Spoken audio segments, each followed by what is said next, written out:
ಎಲ್ಲ ಆತ್ಮಜ್ಯೋತಿಗಳಿಗೂ ಸಾಷ್ಟಾಂಗ ಪ್ರಣಾಮಗಳು. ಎಲ್ಲರಿಗೂ ಇಂದಿನ ಅಪರೋಕ್ಷಾನುಭೂತಿ ತರಗತಿಗೆ ಆಧಾರದ ಸ್ವಾಗತ. ತರಗತಿಯನ್ನು ಪ್ರಾರಂಭ ಮಾಡೋಕ್ಕಿಂತ ಮುಂಚೆ ಸದ್ಗುರುಗಳಿಗೆ ಹಾಗೂ ಗುರು ಪರಂಪರೆಗೆ ನಮ್ಮ ಗೌರವವನ್ನು ಸಲ್ಲಿಸೋಣ. ಪದ್ಮಾ ಅವರೇ, ಪ್ರಾರ್ಥನೆ ಮಾಡ್ತೀರಾ? ಓಂ ಶ್ರೀ ಗುರುಭ್ಯೋ ನಮಃ. ಹರಿ ಓಂ. ಓಂ ಶ್ರೀ ಸದ್ಗುರು ನರಸಿಂಹ ಪ್ರಭು ದೇವಾಯ ನಮಃ. ಓಂ ಗುರು ಬ್ರಹ್ಮ ಗುರು ವಿಷ್ಣು ಗುರುದೇವೋ ಮಹೇಶ್ವರಃ ಗುರು ಸಾಕ್ಷಾತ್ ಪರಬ್ರಹ್ಮ ತಸ್ಮೈ ಶ್ರೀ ಗುರವೇ ನಮಃ. ಅಖಂಡ ಮಂಡಲಾಕಾರಂ ವ್ಯಾಪ್ತಂ ಯೇನ ಚರಾಚರಂ ತತ್ಪದಂ ದರ್ಶಿತಂ ಯೇನ ತಸ್ಮೈ ಶ್ರೀ ಗುರವೇ ನಮಃ. ನಾರಾಯಣ ಸಮಾರಂಭಾಂ ಶಂಕರಾಚಾರ್ಯ ಮಧ್ಯಮಾಂ ಅಸ್ಮದಾಚಾರ್ಯ ಪರ್ಯಂತಾಂ ವಂದೇ ಗುರು ಪರಂಪರಾಂ. ಸದಾಶಿವ ಸಮಾರಂಭಾಂ ಶಂಕರಾಚಾರ್ಯ ಮಧ್ಯಮಾಂ ಅಸ್ಮದಾಚಾರ್ಯ ಪರ್ಯಂತಾಂ ವಂದೇ ಗುರು ಪರಂಪರಾಂ. ಧನ್ಯವಾದಗಳು.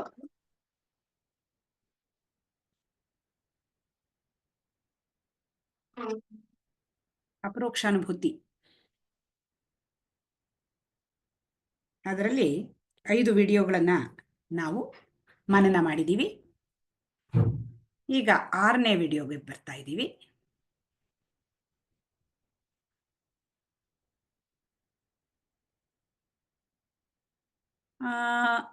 ಲೋಕೇಶ್ ಅವರು 5 ವಿಡಿಯೋಗಳ ಜಸ್ಟ್ ಒಂದು ಸಾರಾಂಶ, ಅದೇನು ಎಲ್ಲ ಡೀಟೇಲ್ಸ್ ಬೇಡ, ಸುಮ್ಮನೆ ಏನು ಓದ್ಕೊಂಡಿದ್ದೀವಿ ಅಂತ ಒಂದು ಕೆಲವು ಸಾಲುಗಳಲ್ಲಿ ಹೇಳಿ. ಎಲ್ಲಾದ್ರದ್ದು ಎಲ್ಲಾ ಡೀಟೇಲ್ಸು ಬೇಡ. ಇಲ್ಲ, ನಾನು 6ನೇ ವಿಡಿಯೋ ಬಗ್ಗೆ ತುಂಬಾ ಓದ್ಕೊಂಡಿದ್ದೆ, ನೀವು ವಾಪಸ್ ಹಿಂದೆಲ್ಲ ಕೇಳ್ತಾ ಇದ್ದೀರಾ? ಅಲ್ಲ, ಅದನ್ನ ಕೇಳ್ತೀನಿ ಖಂಡಿತ. ಸುಮ್ಮನೆ ಜಸ್ಟ್ ಹೇಳಿ ಅಷ್ಟೇ. Okay madam, okay. ಮೊದಲಿಂದ ತುಂಬಾ ಹಿಂದಿಂದೆಲ್ಲ ಕೂಡ ಅಷ್ಟೊಂದು ಜ್ಞಾಪಕ ಇಲ್ಲ. ಹಿಂದಿಂದು 5ನೇ ವಿಡಿಯೋ ಬಗ್ಗೆ ಸ್ವಲ್ಪ ಹೇಳ್ತೀನಿ. ಯೋಗ ಮತ್ತೆ ವೇದಾಂತ, ಅದ್ವೈತ ವೇದಾಂತದ ಬಗ್ಗೆ 15 ಪಾಯಿಂಟ್ಗಳಲ್ಲಿ ಅವರು ಕಂಪೇರ್ ಮಾಡಿದ್ರು ಗುರುಗಳು. ಅಂದ್ರೆ ಯೋಗದಲ್ಲಿ ನಾವು ಏನೆಲ್ಲ ಮಾಡ್ತೀವಿ, ಯಾವ ಆಸನಗಳು ಮಾಡ್ತೀವಿ, ಮತ್ತೆ ಕುತ್ಕೊಳ್ಳೋ ಭಂಗಿ ಬಗ್ಗೆ, ಧ್ಯಾನದ ಬಗ್ಗೆ, ಮತ್ತೆ ಶವಾಸನದ ಬಗ್ಗೆ, ಅಲ್ಲಿ ಧ್ಯಾನ ಮಾಡೋ ರೀತಿ ಬಗ್ಗೆ ಎಲ್ಲದ್ರ ಬಗ್ಗೆ ಮಾತಾಡಿದ್ರು. ಶಂಕರಾಚಾರ್ಯರು ಕಂಪೇರ್ ಮಾಡಿ ಹೇಳ್ತಾರೆ ಎರಡನ್ನೂ ಕೂಡ. ಮತ್ತೆ ಅದಕ್ಕಿಂತ ಇದು ತುಂಬಾ ಹೆಚ್ಚಿಗೆ ತುಂಬಾ ಅನುಕೂಲ, ಮತ್ತೆ ತುಂಬಾ ಯಾವ ರೀತಿ ಬೆಟರ್ ಅಂತ ಕೂಡ ಹೇಳ್ತಾರೆ. ಸಾಕಷ್ಟು ಪಾಯಿಂಟ್ಗಳಲ್ಲಿ 15 ಪಾಯಿಂಟ್ಗಳಲ್ಲಿ ಎಕ್ಸ್ಪ್ಲೈನ್ ಮಾಡ್ತಾರೆ ಇನ್ ಡೀಪ್ ಆಗಿ. ಸೊ ಇದೇ ರೀತಿ ಪ್ರತಿಯೊಂದು ವಿಡಿಯೋಗಳಲ್ಲೂ ಕೂಡ ನಾವು ಸಾಕಷ್ಟು ಗಮನಿಸ್ತಾ ಬಂದಿದ್ದೀವಿ ಮತ್ತೆ ಕಲ್ತ್ಕೋತಾ ಬಂದಿದ್ದೀವಿ. ಸೊ ಇವತ್ತು ಮಾಡ್ತಾ ಇರೋದು ಕಂಪ್ಲೀಟ್ ಆಗಿ ನಿಧಿಧ್ಯಾಸದ ಬಗ್ಗೆ ಗುರುಗಳು ಹೇಳಿದ್ದಾರೆ. ನಿಧಿಧ್ಯಾಸಗಳಿಂದ ನಮ್ಗೆ ಏನ್ ಅನುಕೂಲ ಆಗುತ್ತೆ ಅಂತ, ಮತ್ತೆ ಅಡಚಣೆಗಳೇನು, ಉಪಯೋಗ ಏನು ಅಂತೆಲ್ಲ ಕೂಡ ಸಾಕಷ್ಟು ಹೇಳಿದ್ದಾರೆ ಈ ವಿಡಿಯೋದಲ್ಲಿ. ಅಪರೋಕ್ಷಾನುಭೂತಿ ಅಂತಂದ್ರೇನು, ಅಪರೋಕ್ಷ ಅಂದ್ರೇನು, ಪರೋಕ್ಷ ಅಂದ್ರೇನು, ಅದೆಲ್ಲ ಮೊದಲು ಬಂತು. ಆಮೇಲೆ ನೀವು ಹೇಳಿದ ಹಾಗೆ ಮುಖ್ಯವಾಗಿ ಅತ್ಯಂತ ಮುಖ್ಯವಾದದ್ದು ಕಳೆದ ತರಗತಿಯದ್ದು, ಯಾವ ರೀತಿಯಲ್ಲಿ ನಾವು ಶ್ರಮನೇ ಪಡೆದೇನೆ ಜ್ಞಾನದ ಮೂಲಕ ಅತ್ಯುನ್ನತ ಸ್ಥಿತಿಯಲ್ಲಿ ನಾವು ಸ್ಥಿತರಾಗಬಹುದು ಅನ್ನೋದನ್ನ ಶಂಕರಾಚಾರ್ಯರು ತುಂಬಾ ಸರಳವಾಗಿ ಸುಲಭವಾಗಿ ತಿಳಿಸ್ಕೊಟ್ಟಿದ್ದಾರೆ. ಅದು ತುಂಬಾ ಮುಖ್ಯವಾದದ್ದಾಗಿತ್ತು. ಈಗ ಮುಂದುವರಿದ ಭಾಗ, ಪ್ರಶ್ನೆಗಳಿಗೆ ಹೋಗೋಣ. ಮೊದಲನೇ ಪ್ರಶ್ನೆ ಸಾವಿತ್ರಿ ಅವರಿಗೆ. ಜಡ ಸಮಾಧಿಗೂ ಚೇತನ ಸಮಾಧಿಗೂ ವ್ಯತ್ಯಾಸ ಏನು?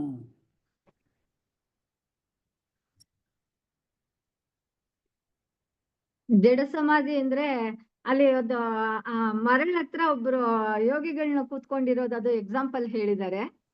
ಆ ನೀರ್ ತಗೊಂಬ ಅಂತ ಹೇಳ್ತಾರೆ, ಅಷ್ಟೊತ್ತಿಗೆ ನೆರೆ ಬಂದ್ಬಿಟ್ಟು ತುಂಬ್ಕೊಂಡ್ಬಿಡತ್ತೆ. ಆಮೇಲೆ ತುಂಬಾ ದಿವಸ ಒಂದ್ ವಾರ ಆದ್ಮೇಲೆ ಅವ್ರನ್ನ ತೆಗೆದು ಅವರು ಹೊರಗ್ ತೆಗ್ದಾಗ ನನ್ನ ನೀರ್ ಎಲ್ಲಿ ಅಂತ ಕೇಳ್ತಾರೆ. ಹಾಗಾಗಿ ಅದು ಅದೇ ಥಾಟ್ ಇರತ್ತೆ ಅವ್ರಿಗೆ, ಅಲ್ಲಿ ಜ್ಞಾನ ಇರಲ್ಲ. ಹಾಗಾಗಿ ಅದನ್ನ ಜಡ ಸಮಾಧಿ ಅಂತಾರೆ. ಜ್ಞಾನ ಪಡ್ಕೊಂಡು ಸಮಾಧಿಗೆ ಹೋಗೋದಕ್ಕೆ ಅದು ಚೈತನ್ಯ ಸಮಾಧಿ ಅಂತ. ಕರೆಕ್ಟ್. ಜಡ ಸಮಾಧಿನಲ್ಲೂ ಹಾಯಾಗಿರುತ್ತೆ, ಆರಾಮಾಗಿರುತ್ತೆ, ಶಾಂತಿ ಅದು ಇರುತ್ತೆ. ಮತ್ತೆ ಮತ್ತೆ ಬರ್ತಾ ಇರುತ್ತೆ ಅಂತ ಮುಂದುವರಿಸಿದ್ದಾರೆ ಅದನ್ನ. ಅದೇ ಜ್ಞಾನ ಇರಲ್ಲ, ನೀವು ಹೇಳಿದ ಹಾಗೆ. ಕರೆಕ್ಟ್. ಜ್ಞಾನ ಇರಲ್ಲ. ಅದರಲ್ಲಿ ಮನೋ ಲಯದ ಸ್ಥಿತಿ ಅಂದ್ರೆ ಮನಸ್ಸು ಸ್ವಲ್ಪ ಹೊತ್ತು, ಇವಾಗ ನಮ್ಗೆ ನಿದ್ದೆ ಹೋದ ಹಾಗೆ ಹೆಂಗ ಹಾಯಾಗತ್ತೋ ಆ ತರ ಹಾಯಾಗುತ್ತೆ. ಮತ್ ನಿದ್ದೆ ಎದ್ದ ತಕ್ಷಣ ಮತ್ತೆ ನಮ್ದೆಲ್ಲ ದಡ ಬಡ ಅನ್ಕೊಂಡ್ ಬೆಳಗ್ಗೆ ಎದ್ದ ತಕ್ಷಣ ಶುರುವಾಗಿ ಹೋಗುತ್ತಲ್ಲ, ಹಾಗೆ ಆ ಸಮಾಧಿ ಮೇಲೂ ಶುರುವಾಗಿ ಹೋಗ್ಬೇಕು. ಚೇತನದ್ದು ಹೇಳ್ಬೇಕಾ ಮೇಡಮ್? ಚೇತನ ಸಮಾಧಿಯಲ್ಲಿ ಏನಾಗುತ್ತೆ ಅಂತ ಅಷ್ಟೇ ಹೇಳಿ, ಜಸ್ಟ್. ಅದೇ ಅಲ್ಲಿ ಜ್ಞಾನ ಅರಿವು ಅನ್ನೋದು ಇರತ್ತೆ. ಅಲ್ಲಿ ಚೇತನ ಸಮಾಧಿನಲ್ಲಿ ಶಾಂತತೆ ಕೂಡ ಇರತ್ತೆ ಅಂತ. ಚೇತನ ಸಮಾಧಿ ಅಂದ್ರೆ ಕರೆಕ್ಟ್, ನಾನೇ ಪರಬ್ರಹ್ಮ ಸ್ವರೂಪಿ ಅನ್ನೋದು ಗೊತ್ತಾಗಿರುತ್ತೆ. ಯಾರು ಆ ಸಮಾಧಿಗೆ ಹೋಗ್ತಾರೋ ಅವ್ರಿಗೆ ಅದು ಪೂರ್ಣವಾಗಿ ಜ್ಞಾನ ಇರುತ್ತೆ. ಸತತವಾಗಿ ಆ ಜ್ಞಾನದಲ್ಲೇ ಇರ್ತಾರೆ ಅವರು ಯಾವಾಗ್ಲೂ ಅಂತ. ಹಾಗಾಗಿ ನಾನ್ ದೇಹ ಮನಸ್ಸು ಬುದ್ಧಿ ಅನ್ನೋ ಅಜ್ಞಾನ ಅಲ್ಲಿ ನಾಶ ಆಗೋಗಿರುತ್ತೆ.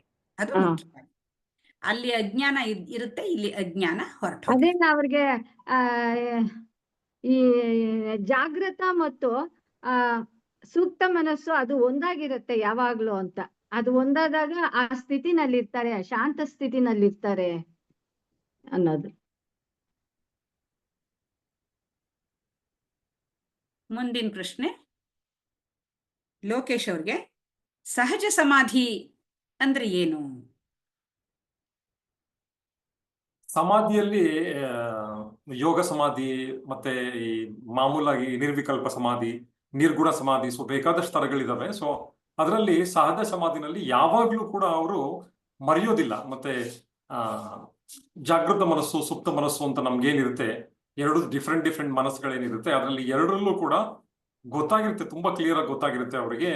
ಇದು ಪ್ರಪಂಚ ಮಿಥ್ಯ, ಮತ್ತೆ ನಾನ್ ಮಾತ್ರ ಸತ್ಯ, ಆತ್ಮ ಮಾತ್ರ ಸತ್ಯ, ಪರಬ್ರಹ್ಮ ಮಾತ್ರ ಸತ್ಯ ಅಂತ ಅವ್ರಿಗೆ ಕ್ಲಿಯರ್ ಆಗಿ ಗೊತ್ತಾಗಿರುತ್ತೆ. ಅದು ಯಾವುದೇ ಸದಾಕಾಲದಲ್ಲೂ ಕೂಡ ಅದು ಯಾವಾಗ್ಲೂ ಗೊತ್ತಿರುತ್ತೆ ಅವರಿಗೆ. ಮತ್ತೆ ಎಚ್ಚರ ಸ್ಥಿತಿ, ನಿದ್ರೆ ಸ್ಥಿತಿ ಅಥವಾ ಇಲ್ಲಂತಂದ್ರೆ ಯಾವುದೇ ಸ್ಥಿತಿಯಲ್ಲೂ ಕೂಡ ಅವರಿಗೆ ಕ್ಲಿಯರ್ ಆಗಿ ಗೊತ್ತಾಗಿರೋದ್ರಿಂದ ಅವ್ರು ಯಾವಾಗ್ಲೂ ಅದೇ ಸ್ಥಿತಿಯಲ್ಲಿ ಇರ್ತಾರೆ, ಸ್ಥಿತಪ್ರಜ್ಞರಾಗಿರ್ತಾರೆ ಯಾವಾಗ್ಲೂ ಕೂಡ. ತುಂಬಾ ಅವರಿಗೆ ಜಗತ್ತಲ್ಲಿ ತುಂಬಾ ಜಾಸ್ತಿ ಪ್ರಾಮುಖ್ಯತೆ ಬಂದರೂ ಕೂಡ ಅವ್ರು ಸಮಾಧಾನವಾಗಿರ್ತಾರೆ. ಸಿಟ್ಟು ಬಂದರೂ ಕೂಡ ಅಥವಾ ಏನೇ ಬಂದರೂ ಕೂಡ ಅವರು ಸಮಾಧಾನ ತಾಳ್ಮೆಯಿಂದ ಇರ್ತಾರೆ. ಮುಖ್ಯವಾಗಿ ಅದು ತುಂಬಾ ದೊಡ್ಡ ಒಂದು ಗುಣ ಹೌದು. ಕರೆಕ್ಟ್. ಅಜ್ಞಾನದಲ್ಲಿ ಅವರು ನೆಲೆ ನಿಂತಿರ್ತಾರೆ. ಹಾಗಾಗಿ ಯಾವುದೇ ಎಚ್ಚರವಾಗಿರ್ಲಿ, ನಿದ್ದೆ ಮಾಡ್ತಾ ಇರ್ಲಿ, ಏನೇ ಮಾಡ್ತಾ ಇರ್ಲಿ, ಸಮಾಧಿ ಅಂದ್ರೆ ಶಾಂತವಾಗಿ ಆರಾಮಾಗಿ. ಮತ್ತೆ ಎಲ್ಲರಲ್ಲೂ ಕೂಡ ಅವ್ರ ಆತ್ಮವನ್ನ ಕಾಣ್ತಾ ಇರೋದ್ರಿಂದ ಎಲ್ಲರಲ್ಲೂ ಅವರೇ ಕಾಣ್ತಾ ಇರ್ತಾರೆ. ಸೊ ಅವರಿಗೆ ತುಂಬಾ ಜಾಸ್ತಿ ಸಿಟ್ ಮಾಡ್ಕೊಂಡು ಕೂಗಿದ್ರು ಕೂಡ ಅವರಿಗೆ ತುಂಬಾ ವ್ಯತ್ಯಾಸ ಏನಾಗಲ್ಲ, ಯಾಕೆಂದ್ರೆ ಅವ್ರ ಕಂಟ್ರೋಲ್ ಇರುತ್ತೆ. ಅವ್ರಿಗೆ ಯಾವಾಗ್ಲೂ ಕೂಡ ಗೊತ್ತಿರುತ್ತೆ ಮತ್ತೆ ಏನ್ ನಡೀತಾ ಇದೆ ಅಂತ. ಕರೆಕ್ಟ್. ಮುಂದಿನ ಪ್ರಶ್ನೆ ಸವಿ ಅವರಿಗೆ, ನಿಧಿಧ್ಯಾಸದ ಬಗ್ಗೆ ಇರುವ ತಪ್ಪು ಕಲ್ಪನೆಗಳು ಯಾವುವು? ಇದರಿಂದ ಹೊರಬರುವುದು ಹೇಗೆ?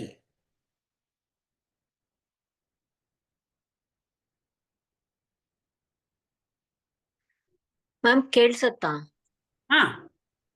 ಓಕೆ.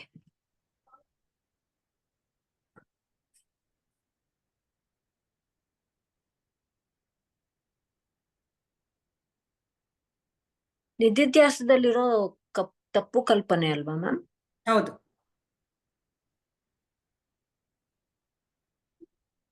ಅದೇ ನಾವ್ ಮನ್ಸು ಯಾವಾಗ್ಲೂ ಸೈಲೆಂಟ್ ಆಗಿರ್ಬೇಕು ಅಂತ ಹೇಳ್ತಾರೆ. ಬಟ್ ಹಂಗೇನು ಇರ್ಬೇಕಾಗಿರಲ್ಲ. ಎಲ್ಲಾನು ಬ್ರಹ್ಮನೇ ಆಗಿದ್ದಾಗ ಅದ್ರ ಬಗ್ಗೆ ಥಾಟ್ಸ್ ಬಂದ್ರು ಪರವಾಗಿಲ್ಲ ಅಲ್ವಾ ಮ್ಯಾಮ್? ಹೇಳಿ. ಆಮೇಲೆ ಅದೇ ಒಂದೇ ಜಾಗದಲ್ಲಿ ಕೂತ್ಕೊಂಡಿರ್ಬೇಕು ಒಂದ್ ಆಸನದಲ್ಲಿ ಆತರ ಅದೆಲ್ಲ ಏನು ಇಲ್ಲ. ಸಹಜ ಸಮಾಧಿಯಲ್ಲಿರೋರು ಅವ್ರ ಕೆಲ್ಸ ಎಲ್ಲಾ ಮಾಡ್ತಾ ಇರ್ತಾರೆ. ಬಟ್ ಅಂದ್ರೂ ಅವ್ರಿಗೆ ಗೊತ್ತಿರುತ್ತೆ ನಾನು ಬ್ರಹ್ಮ ಸ್ವರೂಪಿ ಅಂತ, ಆತ್ಮ ಸ್ವರೂಪಿ ಅಂತ. ಆಮೇಲೆ ಅದೇ ಇವಾಗ ರಮಣರು ಯಾವಾಗ್ಲೂ ಮೆಡಿಟೇಷನ್ ಮಾಡ್ತಾ ಇರಲ್ಲ. ಫಸ್ಟ್ ಬ್ರಂಕೊಂತಾರೆ, ಮುಂಚೆ ಮಾಡ್ತಾ ಇದ್ರು, ಇವಾಗ ಏನು ಪಾತ್ರೆ ತೊಳಿತಾರೆ, ಎಲ್ಲಾರ ಹತ್ರ ಕುತ್ಕೊಂಡಿರ್ತಾರೆ. ಇವರು ಮುಂಚೆ ತರ ಇಲ್ಲ ಅಂತ ಅನ್ಕೊಂತಾರೆ. ಬಟ್ ಆಕ್ಚುಲಿ ಸೆಲ್ಫ್ ರಿಯಲೈಸ್ ಆಗಿರೋರ್ಗೆ ಅದು ಮಾಡೋ ನೆಸೆಸಿಟಿ ಏನು ಇರಲ್ಲ. ಕರೆಕ್ಟ್.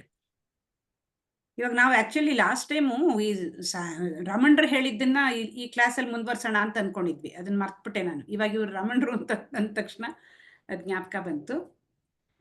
ಈಗ ನಾನು ನಿಮ್ಮನ್ನ ಕೇಳಿದ ಪ್ರಶ್ನೆ, ನಿಧಿಧ್ಯಾಸದ ಬಗ್ಗೆ ತಪ್ಪು ಕಲ್ಪನೆಗಳು ಏನಿದೆ ಅಂತಂದ್ರೆ, ನಿಧಿಧ್ಯಾಸದಿಂದಲೇ ಮುಕ್ತಿ ಅಂತ ಅನ್ನಿಸ್ಬಿಡುತ್ತಲ್ವಾ? ಸರಿನಾ?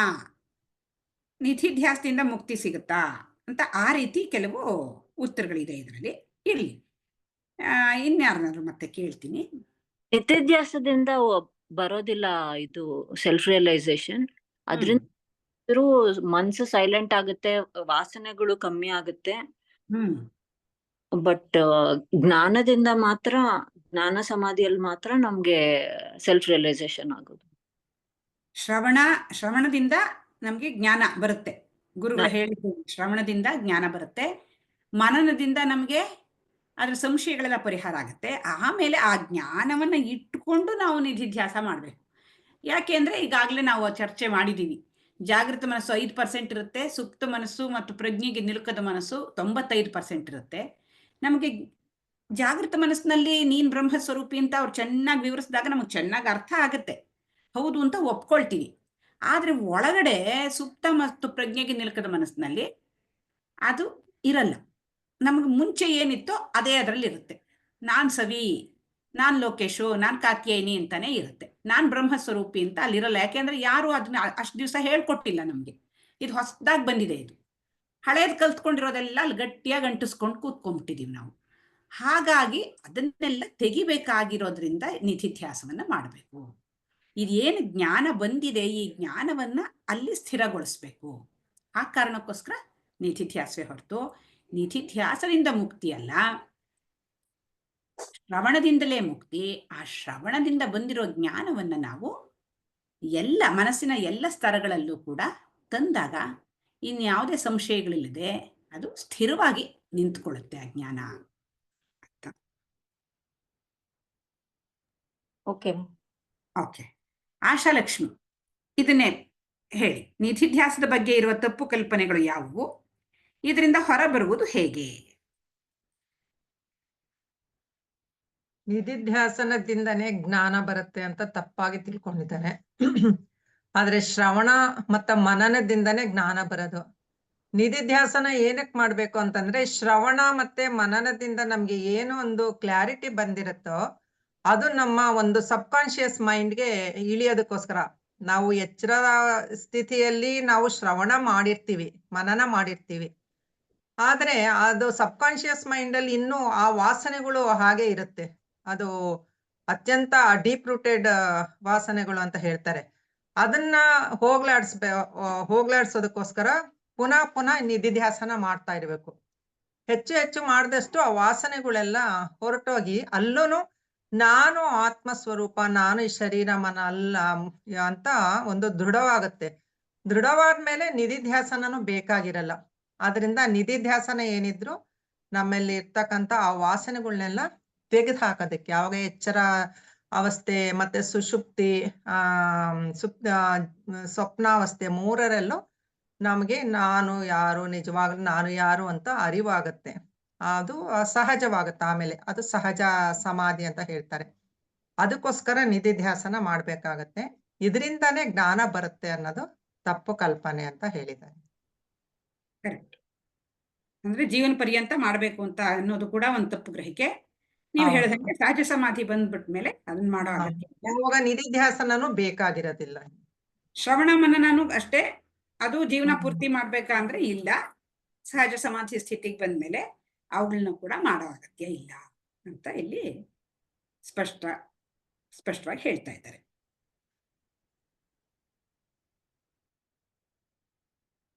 ಮುಂದಿನ ಪ್ರಶ್ನೆ ಸುಧಾ ಅವ್ರಿಗೆ, ಸನಾತನ ಧರ್ಮವು ಮುಕ್ತಿಯ ಬಗ್ಗೆ ಏನನ್ನು ಹೇಳುತ್ತದೆ?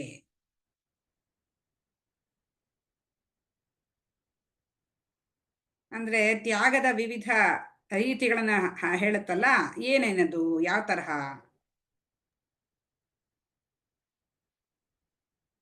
ಒಂದನ್ನ ಹಿಡ್ಕೋಬೇಕು ಇನ್ನೊಂದನ್ನ ಬಿಡ್ಬೇಕು, ಒಂದನ್ನ ಹಿಡ್ಕೋಬೇಕು ಇನ್ನೊಂದನ್ನ ಬಿಡ್ಬೇಕು ಅಂತ ಹೇಳ್ತಾ ಹೋಗ್ತಾರೆ. ಏನದು? ನಾವಿವಾಗ ಸಂಸಾರ ಈ ವ್ಯವಹಾರದಲ್ಲಿ ಸಿಕ್ಕಾಕೊಂಡಿದೀವಿ. ಅದನ್ನ ಶ್ರವಣ ಮನನ ನಿಧಿಧ್ಯಾಸದಿಂದ ಬಿಟ್ಟು ಈ ಜಗತ್ತು ಮಿಥ್ಯ, ಪ್ರಪಂಚ ಮಿಥ್ಯ ಅಂತ ತಿಳ್ಕೊಂಡು ಈ ವೇದಾಂತ ಜ್ಞಾನದಿಂದ ಈ ಪ್ರಪಂಚವನ್ನ ಬಿಡ್ತಾ ಬರ್ಬೇಕು. ಮತ್ತೆ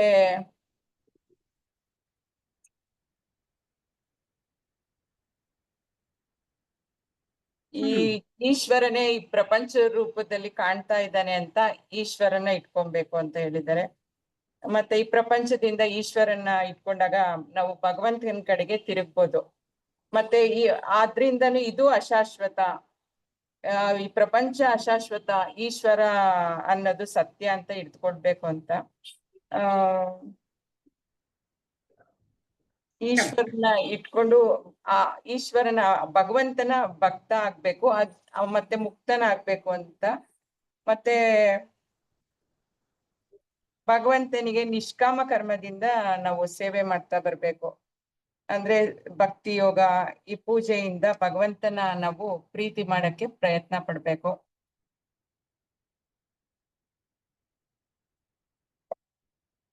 ನಾವು ಅವಾಗ ಭಗವಂತನ ಪೂಜೆ ಮಾಡಿದಾಗ ನಮ್ಮ ಮೇಲೆ ಭಗವಂತನ ಕೃಪೆ ಆಗಿ ನಮ್ಗೆ ಆ ಭಗವಂತ ಗುರು ರೂಪದಲ್ಲಿ ಬರ್ತಾರೆ. ಆ ಗುರುನ ಭಗವಂತನೇ ಕಳಿಸ್ತಾನೆ, ಗುರು ರೂಪದಲ್ಲಿ ಬರ್ತಾರೆ. ಬಂದಾಗ ಆ ಭಗವಂತನ ಬಿಟ್ಟು ಗುರುವನ್ನ ಇಟ್ಕೊಳ್ಬೇಕು.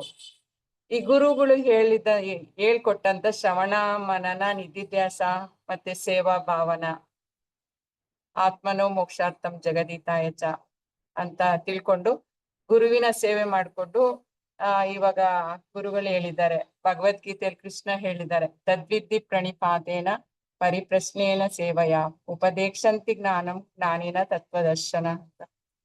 ಮತ್ತು ಇವಾಗ ಗುರು ಮತ್ತೆ ಈಶ್ವರ ಬೇರೆ ಬೇರೆ ಅಂತ ತಿಳಿದೆ ಒಂದೇ ಅಂತ ತಿಳಿದಾಗ ಜೀವಾತ್ಮ ಪರಮಾತ್ಮ ಏಕತ್ವ ಅಂತ ತಿಳಿದ್ ಬರುತ್ತೆ. ಆವಾಗ ಅಲ್ಲಿ ದ್ವಂದ್ವ ಇರೋದಿಲ್ಲ, ಅದ್ವೈತ ಇರುತ್ತೆ. ಮತ್ತೆ ಪ್ರಪಂಚ ಮತ್ತೆ ಈಶ್ವರ ಎರಡಿದೆ ಅಂತ ತಿಳ್ಕೊಂಡ್ರೆ ಅಲ್ಲಿ ದ್ವಂದ್ವ ಬರುತ್ತೆ. ಅಂದ್ರೆ ಇಲ್ಲಿ ಒಂದೇ ಅದ್ವೈತ ಇರುತ್ತೆ. ಈಶ್ವರನೇ ಪ್ರಪಂಚವಾಗಿ ಕಾಣಿಸ್ಕೊಂಡು, ಅಂದ್ರೆ ಈಶ್ವರನೇ ಪ್ರಪಂಚವಾಗಿ ಬಂದಿದ್ದಾನೆ ಅಂತ ತಿಳ್ಕೊಂಡು ನಾವು ಗುರುವಿನಿಂದ ಉಪದೇಶ ಶ್ರವಣ ಮನನ ನಿಧಿಧ್ಯಾಸನ ಮಾಡಿ ಈ ಜ್ಞಾನವನ್ನು ಪಡ್ಕೊಳ್ಬೇಕು. ಈ ಜ್ಞಾನವನ್ನು ಪಡ್ಕೊಂಡು ನಾವು ನಾನೇ ಬ್ರಹ್ಮಸ್ವರೂಪಿ, ಆತ್ಮಸ್ವರೂಪಿ ಅಂತ ನಾವು ಆ ಶ್ರವಣ ಮನನ ನಿಧಿಧ್ಯಾಸದಿಂದ ನಾವು ಇದ್ರಲ್ಲಿ ನಿಲ್ಬೇಕು. ನಾನೇ ಬ್ರಹ್ಮಸ್ವರೂಪಿ ಅಂತ ಜೀವಾತ್ಮ ಪರಮಾತ್ಮ ಏಕತ್ವ ಅನ್ನೋದು ತಿಳ್ಕೊಂಡು ಅದ್ರಲ್ಲೇ ನಿಲ್ಬೇಕು ಅಂತ ಹೇಳಿ.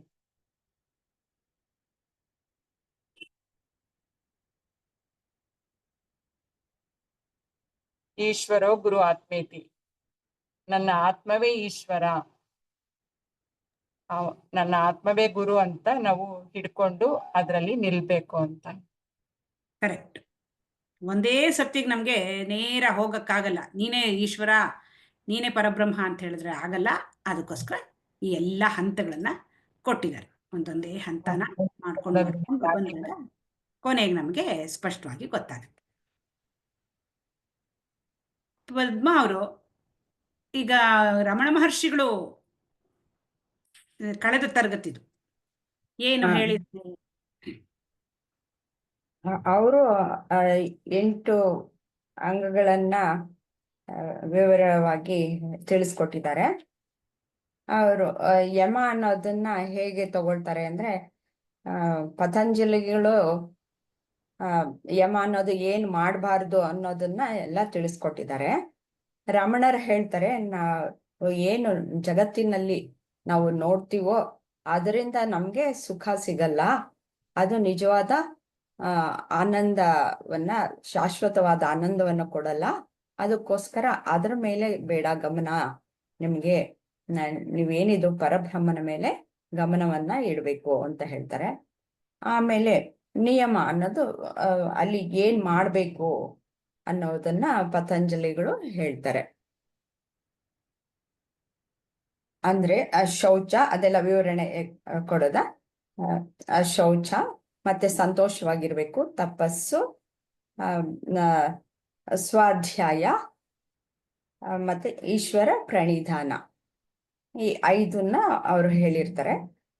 ಇಲ್ಲಿ ನಿಯಮಗಳಿಗೆ ಏನ್ ಹೇಳ್ತಾರೆ, ನನಗೆ ಹೊರಗಡೆ ಜಗತ್ತಿನ ಇದೆಲ್ಲ ಬಿಟ್ಟು ನೀವು ಮೇಲೆ ಏನ್ ನಾಮರೂಪಗಳು ಏನು ಕಾಣಿಸುತ್ತೋ ಅದನ್ನೆಲ್ಲ ಬಿಟ್ಬಿಡಿ, ನೀವು ಬಗ್ಗೆ ನೀವು ಚಿಂತನೆಯನ್ನು ಮಾಡಿ ಅಂತ ಹೇಳ್ತಾರೆ. ಆಮೇಲೆ ಆಸನ ಅಂತ ಹೇಳ್ತಾರೆ. ಆಸನ ಅನ್ನೋದಕ್ಕೆ ಇವರು ರಮಣರು, ಆಸನಗಳು ಎಲ್ಲರೂ ಸಾಮಾನ್ಯವಾಗಿ ಎಲ್ಲರಿಗೂ ಗೊತ್ತೇ ಇರುತ್ತೆ ಪತಂಜಲಿಗಳ ಪ್ರಕಾರ. ಆದ್ರೆ ರಮಣರಿಗೆ ಯಾವ ಆಸನ ಆದ್ರೆ ಏನು ಪರವಾಗಿಲ್ಲ, ಹೇಗೆ ಇರ್ಲಿ, ಅದು ಅದರ ಚಿಂತೆ ಬೇಡ, ನೀವು ಸರಿಯಾಗಿ ಕೂತ್ಕೊಳ್ಳೋದು ಅಂತಂದ್ರೆ ಪರಬ್ರಹ್ಮನೇ ಆಸನ ಅಂತಂದ್ಬಿಟ್ಟು ಹೇಳ್ತಾರೆ. ಮತ್ತೆ ಪ್ರಾಣಾಯಾಮಕ್ಕೆ ಪೂರಕ, ರೇಚಕ ಮತ್ತೆ ಕುಂಭಕ. ಪೂರಕ ಮೊದ್ಲು ರೇಚಕ ಹೇಳ್ತಾರೆ. ರೇಚಕ ಅದೇ ನಾನು ದೇಹ ಮನಸ್ಸು ಬುದ್ಧಿ ಅಲ್ಲ ಅನ್ನೋದನ್ನ ಬಿಟ್ಟು ಬಿಡಿ ಅಂತಂದ್ಬಿಟ್ಟು, ಅದನ್ನೆಲ್ಲ ತ್ಯಜಿಸ್ಬಿಟ್ಟು ನಾನು ಏನು ಒಳಗಡೆಗೆ ಪೂರಕ, ಏನು ಒಳಗಡೆ ಉಸಿರು ತಗೊಳ್ತಾ ಇರೋದಕ್ಕೆ ಅದಕ್ಕೆಲ್ಲನೂ ಆತ್ಮನೇ ಅನ್ನುವುದಾಗಿ ಒಳಗಡೆಗೆ ಅದನ್ನೇ ಪರಬ್ರಹ್ಮ ಸ್ವರೂಪಿ ನಾನು ಅನ್ನೋದನ್ನ ತೆಗೆದುಕೊಳ್ಳಿ. ಮತ್ತೆ ಅದರಲ್ಲೇ ಸ್ಥಿತವಾಗುವಂತಹದ್ದು ಕುಂಭ ಮಾಡಿ ಅಂತಂದ್ಬಿಟ್ಟು ಹೇಳ್ತಾರೆ. ಪ್ರತ್ಯಾಹಾರ ಅಂತಂದ್ರೆ ಪತಂಜಲಿಗಳ ಪ್ರಕಾರ ಎಲ್ಲ ನಾವು ಹೊರಗಡೆ ಹೋಗ್ತಾ ಇರುವಂತಹ ಇಂದ್ರಿಯಗಳನ್ನ ಒಳಕ್ಕೆ ಸೆಳೆದು ಇಟ್ಕೊಳ್ಳಿ ಅಂತಂದ್ಬಿಟ್ಟು. ಇವ್ರು ಹೇಳ್ತಾರೆ ಪ್ರಪಂಚ ಅನ್ನೋದು ಮಿಥ್ಯಾ, ಅದಕ್ಕೆ ನೀವು ಅಂಟ್ಕೊಳ್ಬೇಡಿ, ಆತ್ಮಸ್ವರೂಪಿ ನೀವು ಅನ್ನೋದನ್ನ ನೀವು ಹಿಡ್ಕೊಳ್ಳಿ ಅಂತಂದ್ಬಿಟ್ಟು. ಹಾಗೆ ಧಾರಣ ನೆಕ್ಸ್ಟ್ ಒಂದು ನಿರ್ದಿಷ್ಟವಾದ ಗುರಿಯಾಗಿ ಇಟ್ಕೊಂಡು ಧಾರಣೆ, ಅಂದ್ರೆ ಅಲ್ಲಿ ತುಂಬಾ ಪ್ರಯತ್ನ ಇರುತ್ತೆ, ಅಲ್ಲಿ ಮನಸ್ಸನ್ನ ನಿಲ್ಲಿಸ್ಬೇಕಾದ್ರೆ. ಪತಂಜಲಿಗಳ ಪ್ರಕಾರನೂ ಅಷ್ಟೇ, ರಮಣರ ಪ್ರಕಾರನೂ ಅಷ್ಟೇ. ಆದ್ರೆ ಪತಂಜಲಿಗಳು ಹೇಳುವುದು ಸಮಾಧಿ ತೆಗೆದುಕೊಂಡು ಹೋಗೋದು, ಅದು ಮನೋ ಲಯ ಆಗುವಂತಹ ಸ್ಥಿತಿಗೆ. ಆದ್ರೆ ಇವರು ಜ್ಞಾನ ಸಮಾಧಿಗೆ ಇವರು ಪೂರ್ಣ ಒತ್ತನ್ನ ಕೊಟ್ಟು ಅದರಲ್ಲೇ ನಿಲ್ಬೇಕಾಗಿರೋದು ಅನ್ನೋದನ್ನ ಹೇಳ್ತಾರೆ. ಅದಕ್ಕೆ ಪೂರ್ವಕವಾಗಿ ಧಾರಣೆ ಅನ್ನೋದು ಒಂದು ನಿರ್ದಿಷ್ಟವಾದ ಅಲ್ಲಿ ರೂಪ ಇರುತ್ತೆ, ಅಲ್ಲಿ ದ್ವಂದ್ವವೂ ಇರುತ್ತೆ, ಅಲ್ಲಿ ನೀವು ಮನಸ್ಸನ್ನ ಕೂಡಿಸೋದನ್ನ ಪ್ರಯತ್ನ ಪಡಿ ಅಂತ ಧಾರಣೆಗೆ. ಆಮೇಲೆ ಧ್ಯಾನ ಅಂತ ಅನ್ನೋದ್ರಲ್ಲಿ ನೀನು ಯಾರು ಅನ್ನೋದನ್ನ ಧ್ಯಾನ ಮಾಡಿ ಅಂತ ಹೇಳ್ತಾರೆ. ಆಮೇಲೆ ಸಂಪೂರ್ಣವಾಗಿ ಅದರಲ್ಲಿ ನಾನು ಪರಬ್ರಹ್ಮ ಸ್ವರೂಪಿ ಅಂತ ಜ್ಞಾನಪೂರ್ವಕವಾಗಿ ತಿಳಿದುಕೊಂಡು ಅದರಲ್ಲೇ ಸ್ಥಿತವಾಗಿರುವುದು ಜ್ಞಾನ ಸಮಾಧಿ ಅಂತ ರಮಣರು ಹೇಳ್ತಾರೆ. ಆ ಒಂದು ಜ್ಞಾನ ಇದರಲ್ಲಿ ಪತಂಜಲಿಗಳಲ್ಲಿ ಬರೀ ಚಿತ್ತ ವೃತ್ತಿ ನಿರೋಧ ಅಷ್ಟೇ, ಅಲ್ಲಿ ಯಾವ ಒಂದು ವೃತ್ತಿಗಳು ಏನು ಇರಲ್ಲ, ಅಲ್ಲಿ ಜ್ಞಾನನು ಅಲ್ಲಿ ಊರಲ್ಲ. ಆದ್ರೆ ರಮಣರು ಹೇಳಿರೋದು ನಾನು ಬ್ರಹ್ಮಸ್ವರೂಪಿ ಅನ್ನೋದನ್ನ ನೀವು ಸ್ಥಿತವಾಗಿಸ್ಕೊಳ್ಳಿ. ಸರಿ, ಧಾರಣ ಅಂದ್ರೆ ಸೋಹಂ, ನಾನು ಆತ್ಮ ಸ್ವರೂಪ ಅನ್ನೋ ಆಲೋಚನೆ ಗಂಟ್ಕೊಳ್ಳೋದು ಧಾರಣ. ಆಮೇಲೆ ಧ್ಯಾನದಲ್ಲಿ ಅದನ್ನೇ ಮುಂದುವರಿಸಿ ಅದರಲ್ಲೇ ಅದೇ ಗಮನ ಇರುವಂಥದ್ದು. ನೀವು ಹೇಳ್ದಂಗೆ ನಾನು ಯಾರು ಅನ್ನೋ ವಿಚಾರದಲ್ಲಿ ಕೊನೆಗೆ ನಾನು ಅನ್ನೋದು ಕೂಡ ಹೋಗ್ಬಿಟ್ಟು ನಾನು ಆತ್ಮಸ್ವರೂಪಿ ಅನ್ನೋ ಜ್ಞಾನದಲ್ಲೇ ಸದಾ ನಿಲ್ಲುವಂಥದ್ದೇ ಸಮಾಧಿ ಅಂತ ಹೇಳ್ತಾರೆ. ಸರಿಯಾಗಿ. ಮುಂದಿನ ಪ್ರಶ್ನೆ ಸುಜಿಯಾ ಅವ್ರಿಗೆ.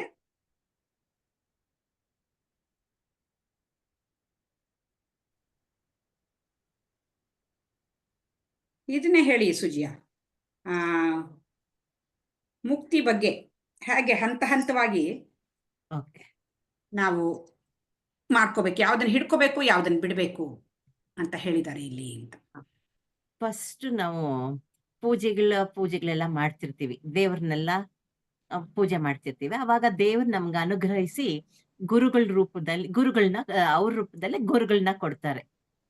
ಗುರುಗಳು ನಮ್ಗೆ ಯಾವ ದಾರಿಲಿ ಹೋಗ್ಬೇಕು ಅಂತ ವೇದ ಬೇಸ್ ಇಟ್ಕೊಂಡು ನಮ್ಗೆಲ್ಲ ಹೇಳ್ಕೊಡ್ತಾರೆ. ಆವಾಗ ನಾವು ದೇವ್ರನ್ನ ಬಿಟ್ಬಿಟ್ಟು ದೇವರೇ ಗುರು ರೂಪದಲ್ಲಿ ಬಂದಿರ್ತಾರೆ, ಗುರುನ ಹಿಡ್ಕೋಬೇಕು.